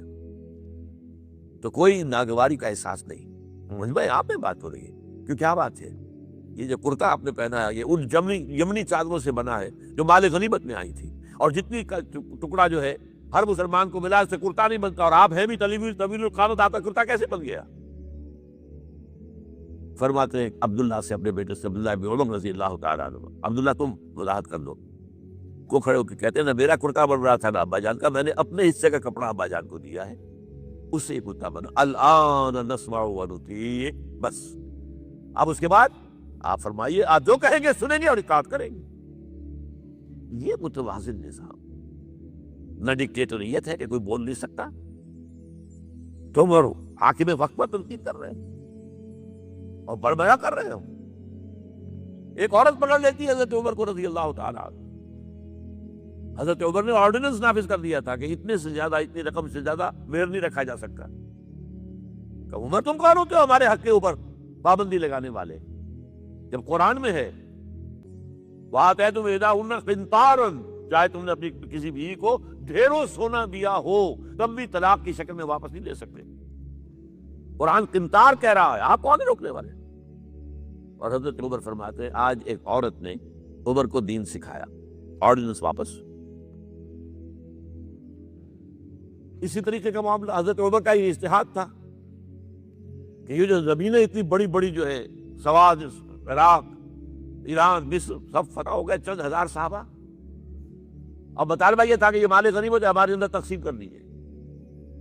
جیسے حضور نے غزوہ خیبر میں جو زمینیں تھیں یہودیوں کی وہ مجاہدین میں تقسیم کر دی تھی. دلیل موجود، دلیل بھی سنت رسول سے ہے صلی اللہ علیہ وسلم. حضرت عمر کی حکمت کچھ اور کہہ رہی ہے. یہ بات کو میں اپنے انداز سے کہہ رہا ہوں کہ اگر ایسا ہو گیا تو تاریخ انسانی کی سب سے بڑی جاگیرداری قائم ہو جائے گی. کتنے بڑے بڑے رقبے جو ہے صحابہ کو مل جائے گا. لیکن انہوں نے جو بات بیان کی وہ یہ تھی اگر یہ سارا تقسیم ہو گیا تو بعد میں آنے والوں کے لیے کیا رہے گا، اور جو فوجیں اب ہمیں پورے نظام کے لیے رکھنی پڑے گی ان کو کون سپورٹ کرے گا، ان کے لیے کہاں سے خرچہ آئے گا. تو انہوں نے طے کیا کہ یہ مال جو ہے مال فے ہے، یہ بیت المال کا ہے. جو مال غنیمت ہے وہ صرف وہ ہوگا جو عین محاذ پر حاصل ہوا ہے، ہتھیار ہیں یا بھیڑیں بکریاں ہیں اور جانور ہیں، یا وہاں پر جو پکڑے جائیں گے قیدی وہ غلام ہوں گے، وہاں پر اگر عورتیں ہوں گی پکڑی جائیں گی، کنیزیں ہوں گی. یہ نہیں کہ پورے ملک جو ہے وہ غلام بنا دیے جائیں اور پورے ملک کی جو زمینیں تقسیم کر دی جائیں. بعض صحابہ کھڑے ہو گئے نہیں. اب حضرت عمر نے ٹریبونل قائم کیا ہے. 5 صحابہ اوس میں سے، 5 خزرج میں سے، بیٹھ جائیے. وہاں اپنا بھی وہ پیش کیا نقطہ نظر، باقی انہوں نے بھی کیا. وہ ٹریبونل نے فیصلہ کیا کہ عمر کی رائے صحیح ہے رضی اللہ تعالیٰ. یہ نظام سید القوم خادمہم، یا اگر کوئی کہتا، اگر یہ مثالیں نہ ہوتی تو کہتے کیا تمہارا دماغ خراب ہوا ہے، یہ شاعری تو تم نے اچھی کر دی ہے، سید القوم خادمہم کبھی ہوا ہے؟ لیکن عمر نے بڑھ کے دکھایا ہے. رات کے گشت پر ہے اور ایک عورت کے کرانے کی آواز آئی ہے، معلوم ہوا کہ درد ذیل میں مبتلا ہے، کوئی اس کے اٹینڈ کرنے والی کو خاتون نہیں ہے. گھر سے گئے ہیں، فرسٹ لیڈی اپنی اہلیہ کو لے کر آئے ہیں، انہوں نے اٹینڈ کیا ہے، اور اس کے بعد بچہ ہو گیا تو اندر سے ان کی اہلیہ کا امیر المومنین مبارک ہو بیٹا ہوا ہے. ایک اور دفعہ اسی طریقے سے گشت پر تھے، ایک گھر میں سے بچوں کے رونے کی آواز آئی، معلوم کیا کہ ایک خاتون ہے اور بچے ہیں، کھانے کو کچھ ہے نہیں۔ اس خاتون نے کہا میں نے یہ آگ کے اوپر جو ہے ہانڈی رکھی اس میں پانی ہے اور بچوں کو میں بہلا رہی ہوں تو کچھ پک رہا ہے، ٹھہرو ذرا صبر کر لو، اس طرح سو جائیں گے بھوکے۔ کانپ گئے حضرت عمر، گئے بیت المال سے اور بوری گندم کی لے کر اپنے کندھے پر، اپنے غلام سے کہا میرے کندھے پر رکھو، اس نے کہا میں نہیں چلتا ہوں حضور، نہیں، قیامت کے دن تم میرا بوجھ نہیں اٹھا سکو گے۔ اور وہ اپنے کندھے پر لاد کر لائے ہیں اور وہاں کھانا تیار کروایا، بچوں کو کھلایا ہے۔ یہ نظام، یہ ہے رحمت للعالمینی کا مظہر۔ یہ جان لیجیے سیرت محمدی صلی اللہ علیہ وسلم کے جب آپ مطالعہ کرتے ہیں کہ وہ سارا انقلابی جدوجہد کا دور ہے، اس میں ابھی نظام کی جو خوبیاں ہیں وہ پورے طور پر سامنے نہیں آئی تھی۔ ابو بکر صدیق رضی اللہ تعالیٰ عنہ کا دور خلافت جو ہے وہ بھی کاؤنٹر ریولوشنری موومنٹس کو ختم کرنے میں صرف ہو گیا ہے، جسے انگریزی میں کہتے ہیں للی ان بلوم، نظام اسلام۔ اسلام کا نظام عدل اجتماعی جو ہے ایک کھلے ہوئے پھول کی طرح نظر آئے گا حضرت عمر رضی اللہ تعالیٰ عنہ کے دور خلافت میں۔ مساوات کا اندازہ کر سکتے کوئی؟ خلیفہ وقت سفر کر رہا ہے بیت المقدس کا، کتنے کئی سو میل، میرے کم سے کم 500 میل تو ہوگا مدینے سے بیت المقدس۔ ایک اونٹنی ہے، ایک خادم ساتھ ہے، اسی اونٹنی کے اوپر راشن بھی ہے راستے کا، لہذا ایک وقت میں ایک آدمی سوار ہو سکتا ہے، دو نہیں۔ ایک منزل خلیفہ اوپر بیٹھے ہیں اور خادم آگے چل رہا ہے نکیل پکڑ کر، ایک اگلی منزل میں خادم اوپر بیٹھا ہے اور خلیفہ آگے جو ہے نکیل پکڑ کر چل رہے ہیں۔ جب آخری منزل آئی تو وہ خادم کی باری تھی اوپر بیٹھنے کی، اس نے ہاتھ جوڑ دیے کہ خدا کے لیے لوگ کیا کہیں گے، مجھے کہیں گے تمہاری یہ جرت؟ فرمایا نہیں، الدور دورک، نہیں، یہ تو حساب کا معاملہ ہے، میتھمیٹکس کا معاملہ ہے، یہ تمہاری باری ہے، بیٹھو۔ یہ بلندیاں، یہ عظمتیں، یہ عدل، یہ انصاف، اور پھر یہ کہ بوریا نشین، کوئی محل نہیں۔ ایک آیا ایرانی مدینے میں چکر لگایا، کوئی انہیں محل نظر نہیں آیا، اسے پوچھا اینا ملککم، تمہارا بادشاہ کہاں ہے؟ جواب دیا گیا لیس لنا ملک ولنا امیر، ہمارا کوئی ملک نہیں ہے، بادشاہ نہیں ہے، ہمارا امیر ہے۔ کہاں ہے تمہارا امیر بھائی؟ وہ بیت المال کے کچھ اونٹ گم ہو گئے تھے، سب تلاش کر چکے، نہیں ملا، ہمارا خلیفہ خود گیا ہے۔ کسی کو ساتھ لے کر گیا ہوگا آئیڈینٹیفیکیشن کے لیے، تو دیکھا دوپہر ہو گئی تھی، دھوپ تیز ہو گئی تھی، حضرت عمر اپنے درے کو اپنے گردن کے نیچے رکھ کر ایک درخت کی چھاؤں میں آرام کر رہے، نہ کوئی باڈی کارڈ ہے، نہ کوئی محافظ ہے۔ انہیں وہی کھڑے ہو کر کہا، اے عمر، تم انصاف کرتے ہو تو تمہیں کوئی ڈر نہیں ہے، اور ہمارے بادشاہ خون پیتے ہیں لوگوں کا، وہ کانپتے رہتے ہیں، انہیں اونچی اونچی فصیلیں چاہیے، بڑے بڑے فوجی چاہیے، انہیں تو بہت اسکواڈز چاہیے کہ جو ان کی حفاظت کرے۔ یہ نظام ہے در حقیقت کہ جس کو ایک متوازن نظام، سیاسی نظام، رائے دہی بھی ہے، امرہم شورا بینہم بھی ہے، تنقید کا حق بھی ہے، یہ سب کچھ ہے، لیکن حاکمیت اللہ کی اور اللہ اور اس کے رسول کے احکام کے دائرے کے اندر ہے۔ اب میں اپنی گفتگو کے آخری حصے پر آیا ہوں۔ میں نے عرض کیا تھا کہ حضور کا سب سے بڑا احسان نوع انسانی پر یہ نظام عدل اجتماعی، the politico socio economic system based on justice, divine justice, اللہ کا دیا ہوا نظام ہے، جس کو قائم کر کے دکھایا محمد رسول اللہ صلی اللہ علیہ وسلم۔ اور اس کے ساتھ جیسا کہ میں نے عرض کیا تھا، یہ نظام قائم ہوا اور تاریخ میں یہ ایک حجت کے طور پر موجود ہے۔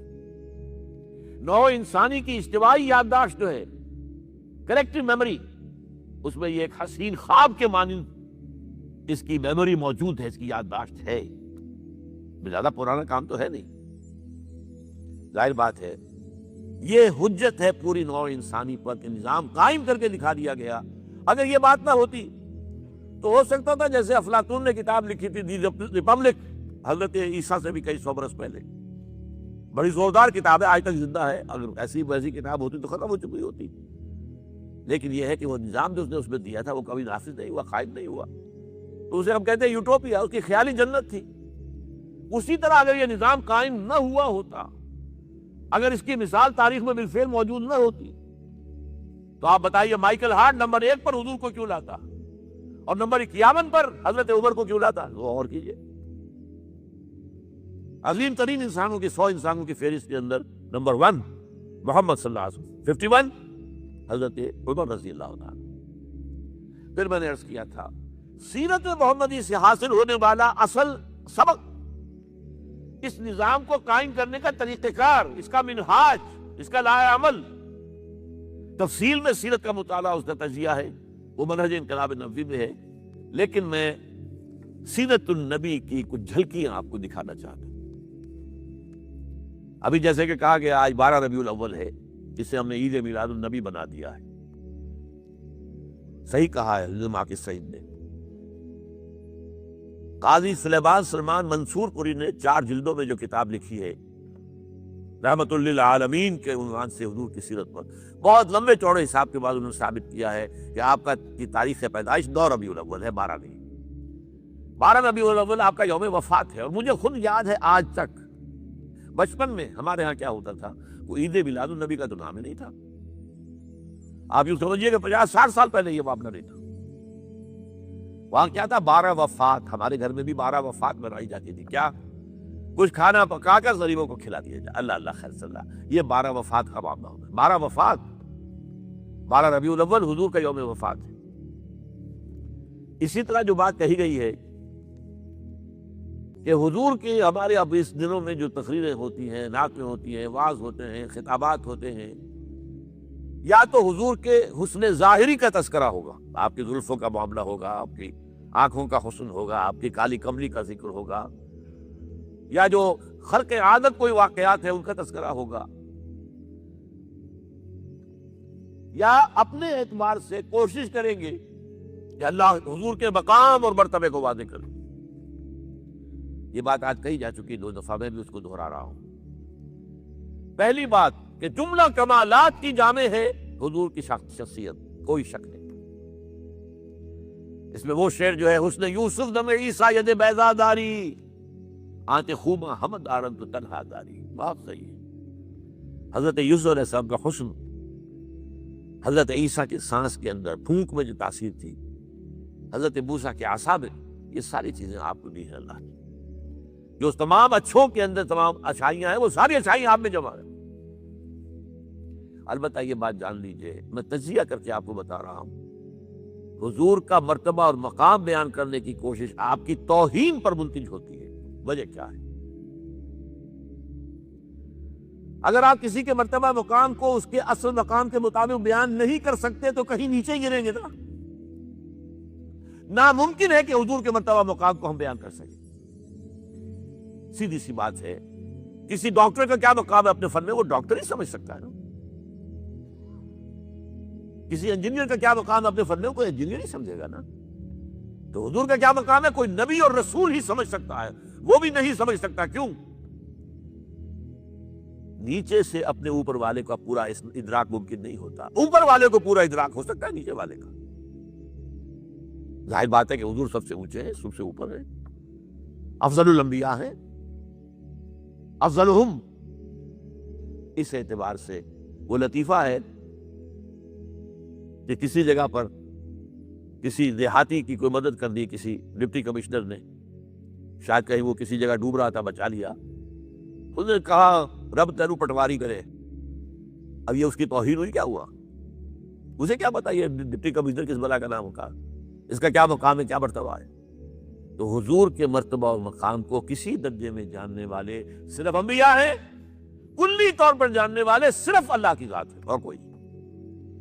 آپ بیان کریں گے تو کہیں نہ کہیں نیچے رہ جائیں گے.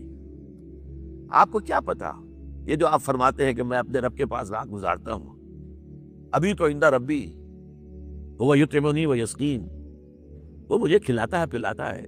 میں اور آپ سمجھ سکتے ہیں کچھ؟ شب معراج میں جو مشاہدات ہوئے ہم سمجھ سکتے ہیں. لقد رأى من آیات ربہ الکبریٰ، بس ختم. اذ یغشی السدرۃ ما یغشی، جبکہ اس بیری کے درخت کو ڈھانپے ہوئے تھا جو ڈھانپے ہوئے تھا. تم نہیں جان سکتے کیا ڈھانپے ہوئے تھا. کیا بیان کریں گے آپ؟ حضور کا مشاہدہ کیا تھا وہاں؟ اگر ہمارے لیے کسی درجے میں بھی اس کا ادراک و فہم ممکن ہوتا تو وہ اللہ بیان کرتا، اذ یغشی السدرۃ ما یغشی، جبکہ اس بیری کے درخت کو ڈھانپے ہوئے تھا جو ڈھانپے ہوئے تھا، بس تم نہیں جان سکتے۔ اس اعتبار سے شیخ سعدی کے بھی یہ ربائی جو ہے مبنی بر حق ہے 100%۔ یا صاحب الجمال و یا سید البشر من وجہک المنیر لقد نور القمر، اے جمال اور کمال والے اور اے سید البشر، تمام انسانوں کے سردار، آپ کے چہرے انور کی روشنی ہی سے چاند کو روشنی ملی ہے۔ لا یمکن الثناء کما کان حقہ، ممکن ہی نہیں ہے آپ کی ثنا جتنا کہ اس کا حق ہے۔ یہ بات میں نے بیان کی ہے، آپ نے شعر کے انداز میں پہلے سنی ہوگی، لیکن میں نے اس کا تجزیہ کر کے بتا، ممکن ہی نہیں ہے کسی انسان کے لیے کہ حضور کے مقام اور مرتبے کو بیان کر سکے۔ جو کوشش کرتا ہے جرأت کر رہا ہے، جسارت کر رہا ہے، کہیں نہ کہیں توہین کا مرتکب ہو جائے گا۔ ہاں، بحیثیت بشر ہم پہچان سکتے ہیں حضور باپ کیسے تھے، حضور شوہر کیسے تھے، یہ ہمیں سمجھ میں آ جائے گا۔ حضور حاکم کیسے تھے، حضور منصف کیسے تھے، حضور سپہ سالار کیسے تھے۔ تمام جو بھی حیثیتیں ہو سکتی ہیں دنیا میں انسان کی، وہ تمام حیثیتیں جمع ہیں حضور کی ذات کے اندر۔ داعی بھی ہیں، مبلغ بھی ہیں، معلم بھی ہیں، مربی بھی ہیں، مزکی بھی ہیں، سپہ سالار بھی ہیں، صدر مملکت بھی ہیں، کیا نہیں ہے؟ ہر ایک کے لیے اسوہ ہے، ہر ایک کے لیے اسوہ ہے۔ صرف ایک نوٹ کر لیجیے، نقطہ آ گیا ہے ضمنی طور پر، آپ کے اسوے میں ایک خلا ہے صرف۔ آپ کہیں گے میں توہین کر رہا ہوں، بات سمجھ لیجیے میری۔ ایک عورت کے لیے اس کی نسوانی زندگی کے لیے اسوہ حضور کی ذات میں نہیں، یہ خلا۔ یہی وجہ ہے، یہی سورہ مبارکہ احزاب جس میں یہ آیت آئی ہے، لقد کان لکم فی رسول اللہ اسوۃ حسنہ، وہاں آپ کی ازواج کو قرار دیا گیا ہے، مسلمان خواتین کے لیے۔ اصل میں اسوہ وہ ہے، یا نساء نبی لستن کاحد من النساء، تم عام عورتوں کے مانند نہیں ہو۔ یہ حضور کا اسوہ جو ہے، جو ازواج مطہرات کے ذریعے سے ایک خواتین کا اسوہ جو ہے وہ امت کو ملا ہے۔ باقی کوئی انسان جس حیثیت میں بھی ہو، آپ اندازہ کیجئے، 5 وقتہ امام بھی مسجد نبوی کے محمد ہیں اور خطیب بھی محمد ہے صلی اللہ علیہ وسلم۔ آج ہمارے ہاں 5 وقتہ امام کوئی اور ہوتا ہے، بڑی مسجدوں میں خاص طور پہ مغرب عشاء اور فجر کے اور ہوتے ہیں، ظہر اثر کو ایسے رکھاتے ہیں، اور یہ خطیب صاحب تو ظاہر بات ہے، خطیب تو خطیب صاحب ہے، وہ تو جمعے کو آئے گی، اللہ اللہ خیر سمجھ۔ وہاں یہ ہے کہ 5 وقتہ امام بھی ہیں اور آپ خطیب بھی ہیں، مدرس بھی ہیں، معلم بھی ہیں، مربی بھی ہیں، مزکی بھی ہیں۔ اور آپ نے دیکھا ہوگا ہمارے ہاں جو مشائخ ہوتے ہیں وہ تو نماز باجماعت میں بھی شریک نہیں ہوتے، وہ تو پتہ نہیں کس کیفیت میں کہاں جو ہے وہ نماز پڑھتے ہیں، علیحدہ پڑھتے ہیں تو علیحدہ پڑھتے، ورنہ وہ تو یہ کہ ہر وقت جو ہے وہ ایک خاص استغراق میں رہتے ہیں۔ اس حوالے سے یا صاحب الجمال و یا سید البشر من وجہک المنیر لقد نور القمر لا یمکن الثناء کما کان حقہ، بعد از خدا بزرگ کوئی اس سے مختصر۔ اور یہی بات غالب نے، مرزا ایوب بیگ صاحب نے آپ کو سنائی، غالب ثنائے خواجہ بے یزداں گذاشتیم، اے غالب ہم نے محمد صلی اللہ علیہ وسلم کی ثنا جو ہے وہ اللہ کے حوالے کر دی ہے، ہمارے بس کا روگ نہیں ہے۔ غالب ثنائے خواجہ بے یزداں گذاشتیم، کہاں ذات پاک، کہاں یہ کہ آن کا مخفف بن جاتا ہے عربی میں، کہاں کہ آن، کہاں ذات پاک مرتبہ دان محمد است، کہ وہی ذات پاک ہے جو محمد کے مرتبے سے واقف ہے اور کوئی نہیں جان سکتا۔ وہی بات میں نے اس کو بذات سے آپ کے سامنے رکھا۔ اب ذرا وہ جو میں نے بتایا کہ تمام محاسن جو ہے آپ کی ذات میں جمع ہے، اس کا پیرل ایک فقرہ اور سن لیجئے۔ حضور فرماتے ہیں کہ تمام انبیاء اور رسول کو جو تکلیفیں جھیلنی پڑی ہیں، میں نے تنہا وہ سب جھیلی، ان کا کہیں ذکر نہیں ہوتا، بدقسمتی سے کہیں ذکر نہیں ہوتا، کہیں ذکر نہیں۔ مبادہ کہیں ہمارے دل میں بھی ایک خیال پیدا ہو جائے کہ اتباع کرنا چاہیے، جس راستے پر حضور چلے تھے، اللہ ہمیں بھی چلنے کی توفیق عطا فرما۔ وہ چیز، وہ سیرت کا وہ حصہ تو آتا ہی نہیں۔ دیکھیے حوصلہ شکنی ابتدائی بات بتا رہا ہوں، حکم ہوا فاصدع بما تؤمر، بلکہ پہلے انذر عشیرتک الاقربین، بنو ہاشم کو جمع کیا، کھانا کھلایا، کھڑے ہوئے دعوت پیش کرنے کے لیے، ہوٹنگ کی گئی، شور مچایا گیا، چلے گئے، نہیں سنی بات۔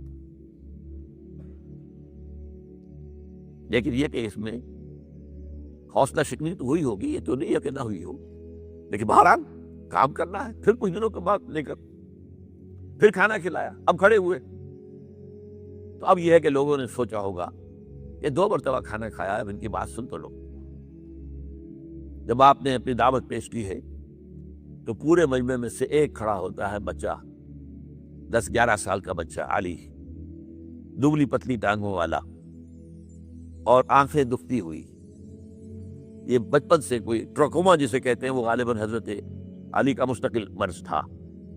اب وہ کھڑا ہو کر کہتا ہے کہ اگرچہ میں سب سے چھوٹا ہوں، اگرچہ میری ٹانگیں پتلی ہیں، اگرچہ میری آنکھیں، تو میں آپ کا ساتھ دوں گا۔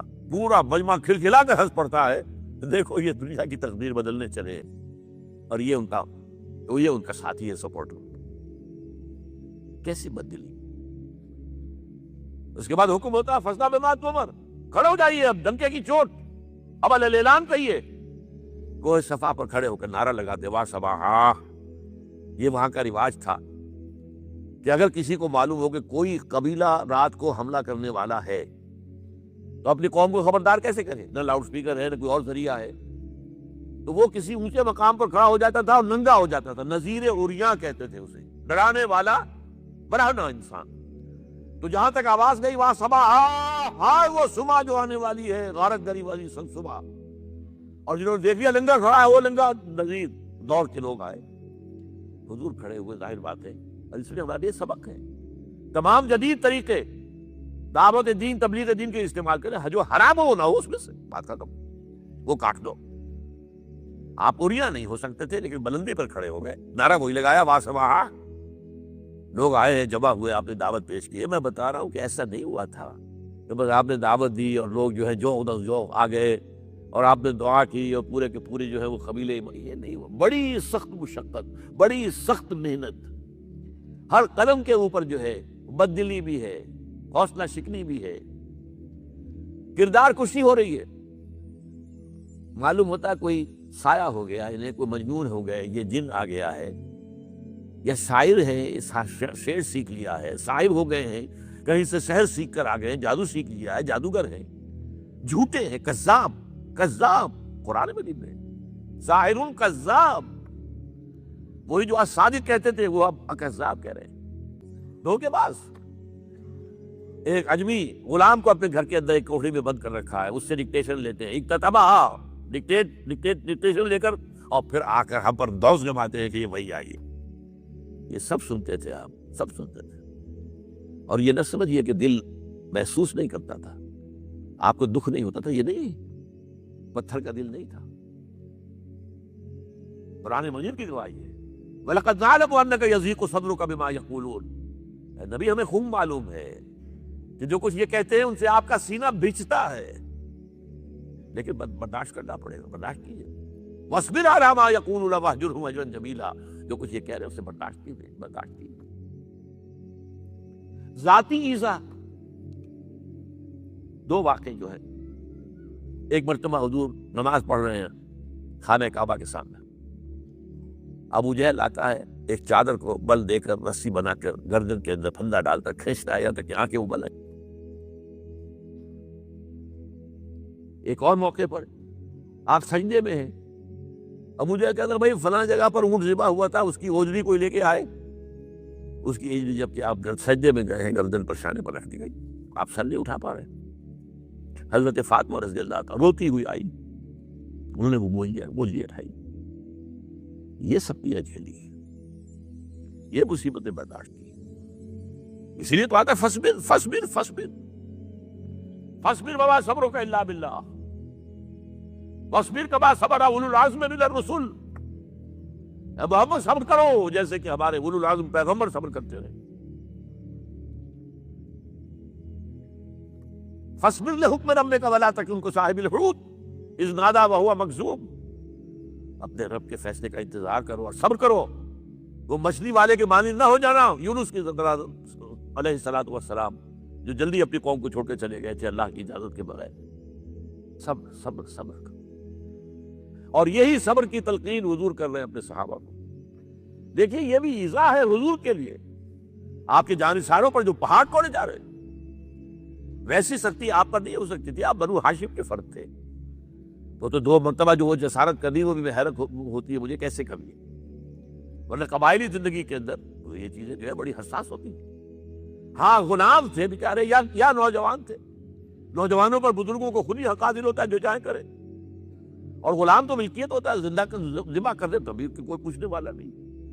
تو جو بیت رہی تھی بلال پر، ابو فقیہ پر، زنیرہ پر، جو ان پر بیت رہی تھی، جو خباب پر بیت رہی تھی، جس طرح ہلاک کیا گیا ہے حضرت سمیہ کو، حضرت یاسر کو، یہ ساری تکلیفیں انہیں بھی تھی. لیکن کیا اس کا یہ بالواسطہ ایذا محمد کے لیے نہیں تھا صلی اللہ علیہ وسلم، آپ کے ساتھ ہی آپ کی جان نثار.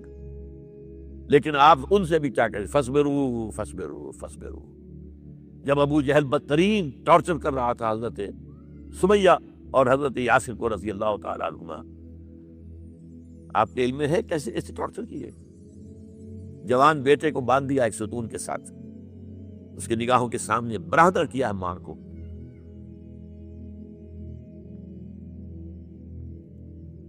خاک میں ایک مورتی ہے، جب تنگ آ گیا ستا کر تنگ کر کے مار کے حضرت سمیہ ٹس سے مس نہیں ہو رہی، کہتا ہے تم ایک دفعہ کہہ دو سمیہ کہ ہاں اس مورتی میں بھی کچھ ہے، میں تمہیں چھوڑ دوں. انہوں نے تھوک دیا، برچھا مارا ہے شرمگاہ کے اندر.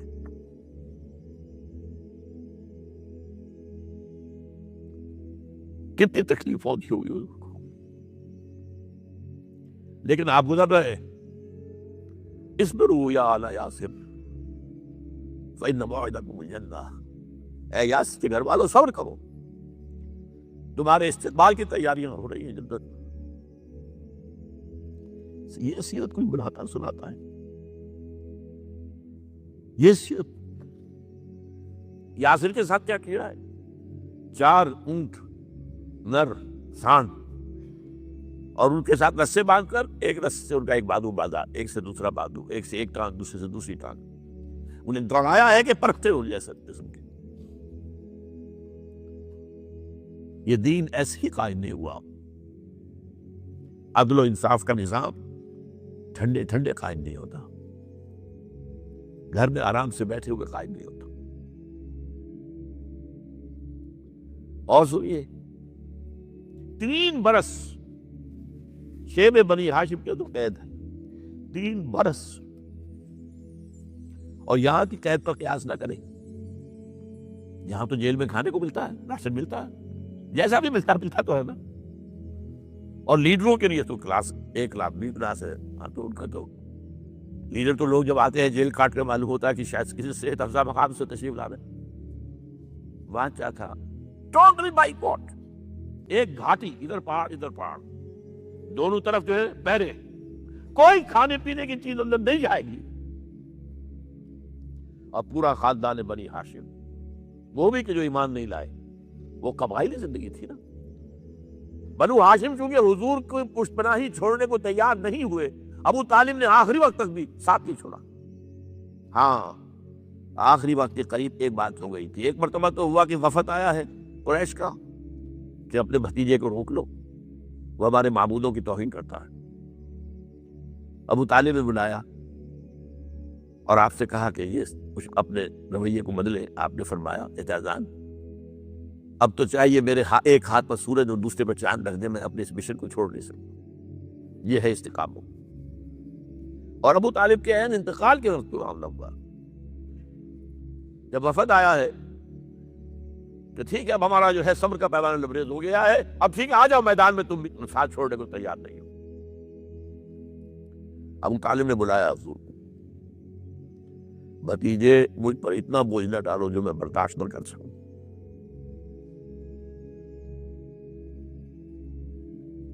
حضور کی آنکھوں میں آنسو آ گئے. چچا جان اب تو یا یہ بات بری ہوگی یا میں اپنے آپ کو ختم کروں، اسی میں ختم ہو جاتا. مہاراج شیب بنی ہاشم میں 3 برس اس حال میں گزرے ہیں، ٹوٹل بائیکاٹ، کوئی کھانے پینے کی. کچھ لوگ تھے شریف النفس، مثلاً حکیم بن حزام تھے رضی اللہ تعالیٰ، اور بعد میں ایمان لے آئے. حضرت خدیجہ کے وہ رشتے دار تھے. وہ پہاڑ پر چڑھ کر ایک طرف سے رات کی تاریکی میں، دونوں دروازے تو بند ہیں، پہاڑ پر چڑھ کر چوٹی سے نیچے اتر کے کوئی چیزیں کھانے پینے کی دے آئے تو دے آئے، بس اللہ خیر، کوئی اور ایک آدھ ہوگا ایسا۔ یہاں تک نوبت آئی ہے کہ بنی ہاشم کے یہ پھول جیسے بچے معصوم بھوک سے بلبلا رہے ہیں، اور اس کے سوا کچھ نہیں ہے کہ سوکھے چمڑے ابال کر اس کا پانی ان کے حلق میں ٹپکا دیا جائے۔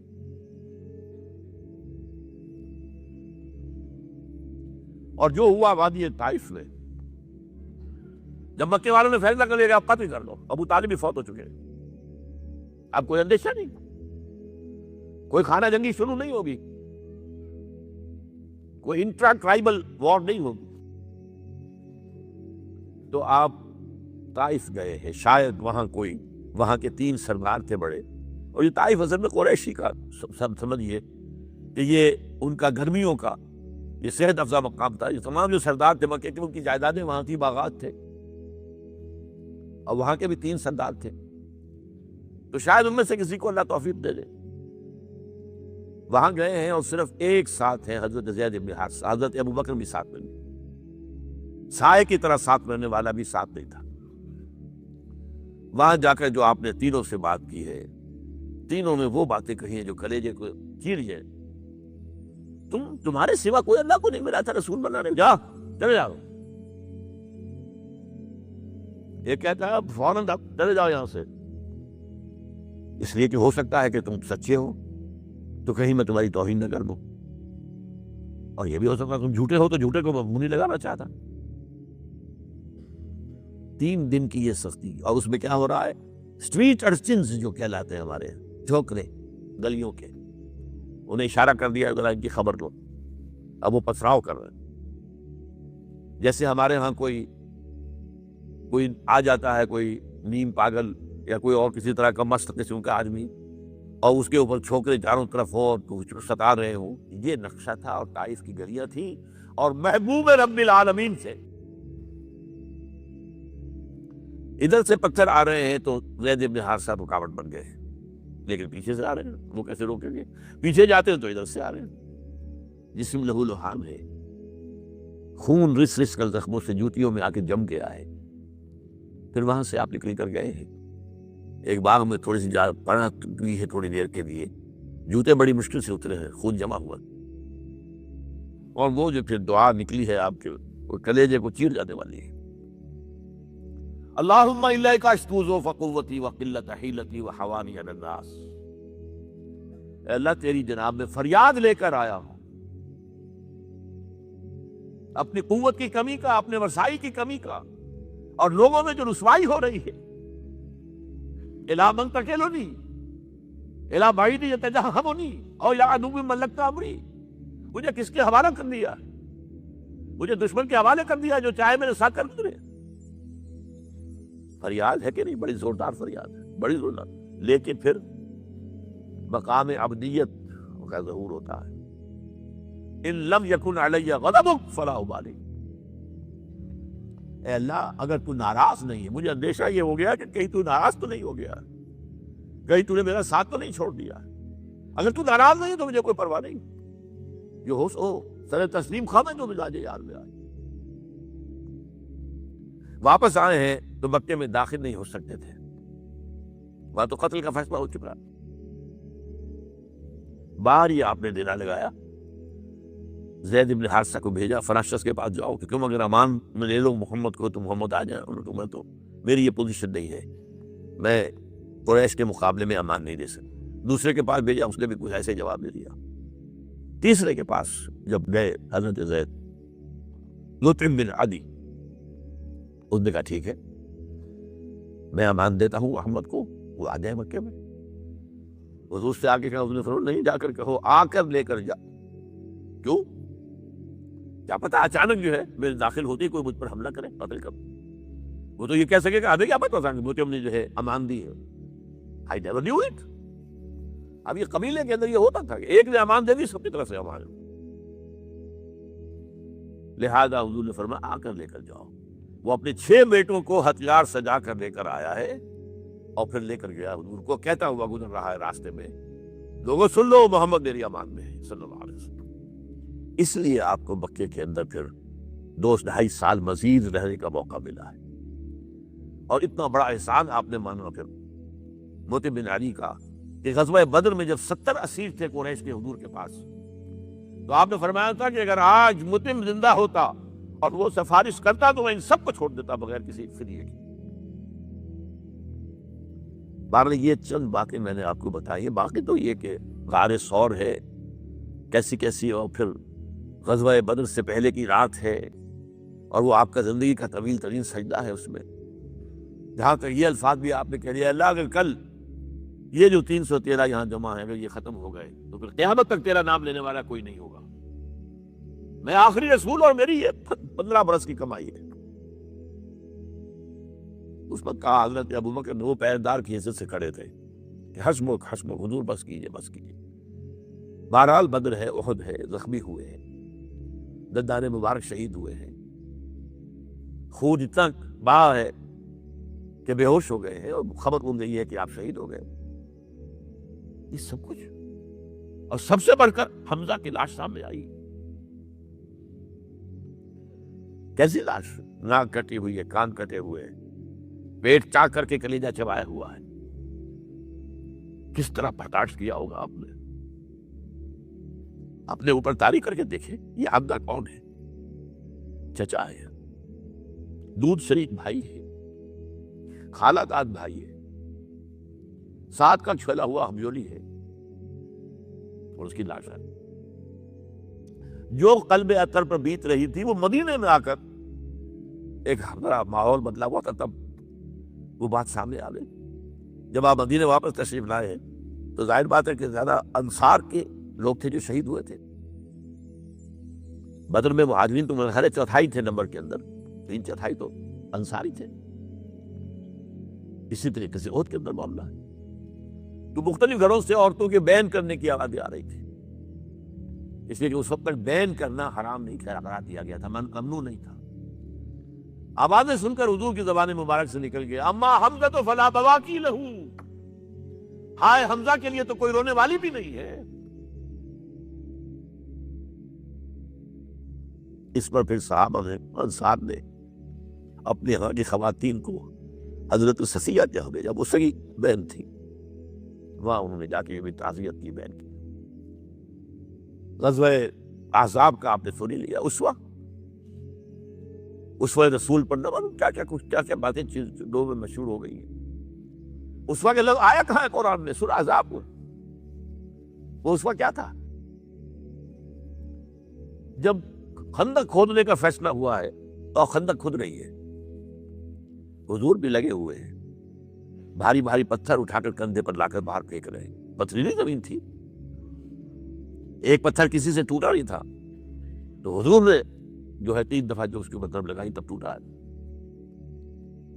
لیکن یہ کہ کئی دن کے فاقے ہو چکے تھے، کھانے کو کچھ نہیں، پورا محاصرہ تھا، 12,000 کا لشکر گھیرے ہوئے، یہاں تک کہ آپ کو معلوم ہے کہ گھروں کے اندر بیت الخلا تو نہیں ہوتے، باہر جاتے تھے قضاء، اس کا کوئی امکان نہیں۔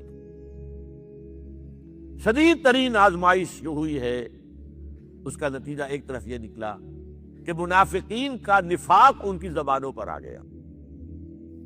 قرآن مجید میں ہے یہ انہی آیات میں، ما وعدنا اللہ ورسولہ الا غرورا، ہمیں تو اللہ اور اس کے رسول نے دھوکہ دے کے بروا دیا۔ ہم سے کہا تھا کہ کیسر و کسرا کے خزانے تمہارے قدموں میں آئیں گے، اور حال یہ ہے کہ اب رفع حاجت کے لیے باہر نہیں جا سکتے، کھانے کو کچھ نہیں۔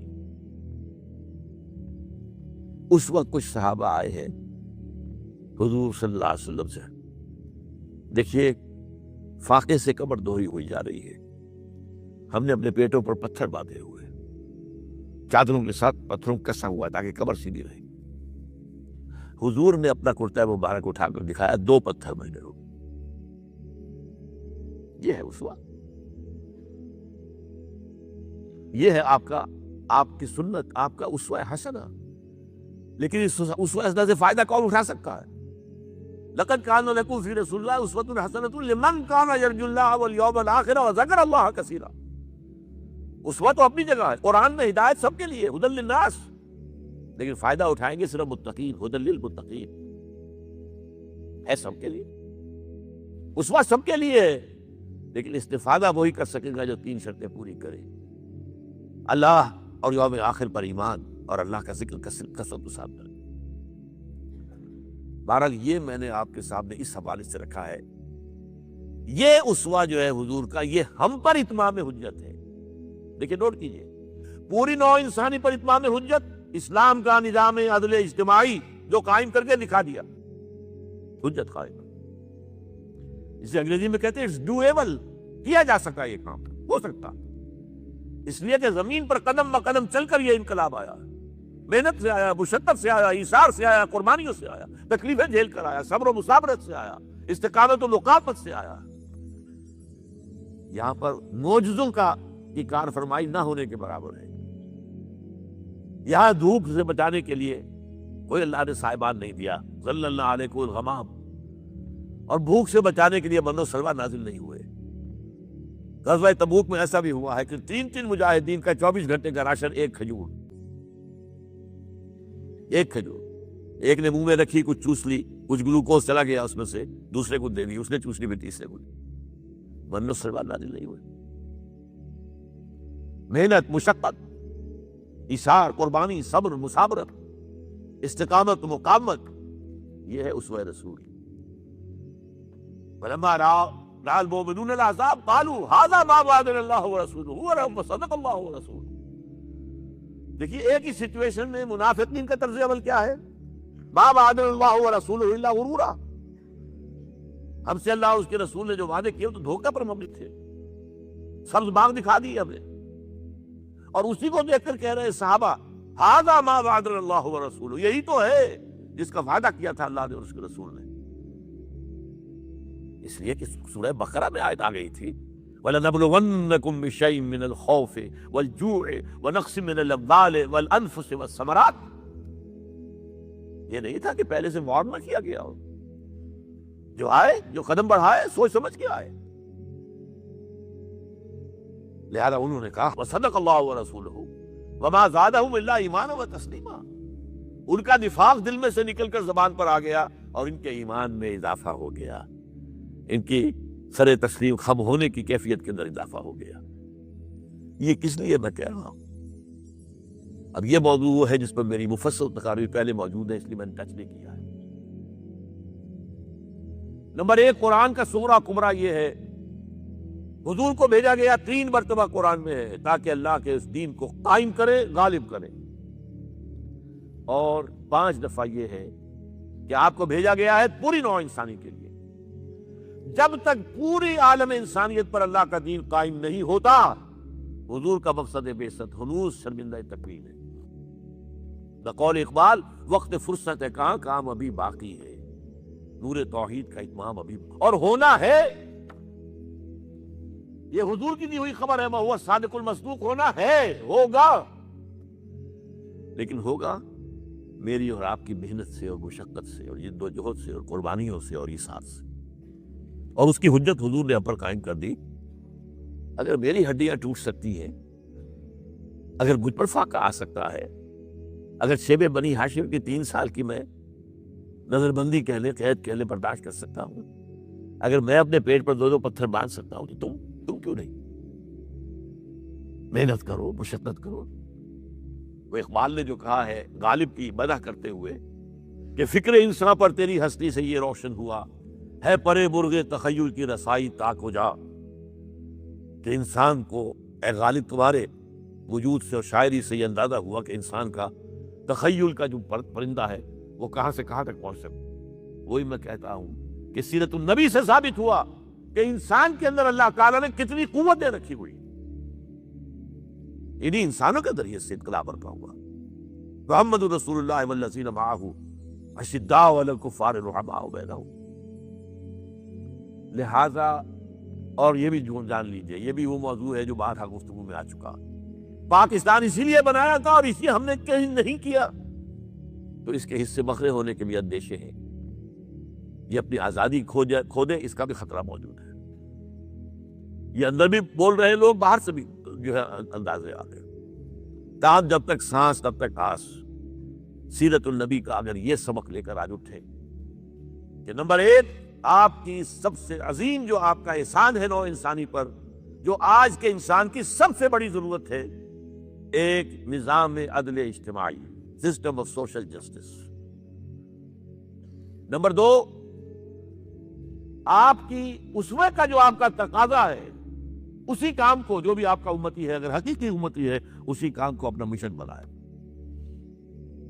ہم تو جیتے ہیں کہ دنیا میں تیرا نام رہے، کہیں ممکن ہے کہ ساقی نہ رہے، جام رہے۔ حضور کا مشن لِیُظْہِرَہُ عَلَى الدِّینِ کُلِّہ، اسے ہم اپنا مشن بنائیں، اس کے لیے کمر کسیں۔ کیا عجب کہ اللہ تعالی حالات کو بدل دے۔ ایک توبہ کی عام منادی جو اپنے معاشرے میں ہم کریں، اور توبہ میں یہ بھی شامل ہو منکرات حرام اس سے تائب ہو جانا، اور نمبر دو، اپنا تن من دھن اللہ کے دین کی غلبے کے جدوجہد کے لیے وقف کرنا۔ ان صلاتی و نسکی و محیای و مماتی للہ رب العالمین۔ یہ دو سبق ہیں میری آج کی اس گفتگو کے۔ اللہ تعالیٰ میری اس بات کو آپ کے دلوں میں اتار دے، اور یہ آپ کی زندگیوں کے اندر ایک انقلاب برپا کرنے کا ذریعہ بن جائے۔ اقول قولی ھذا واستغفر اللہ لی ولکم ولسائر المسلمین والمسلمات۔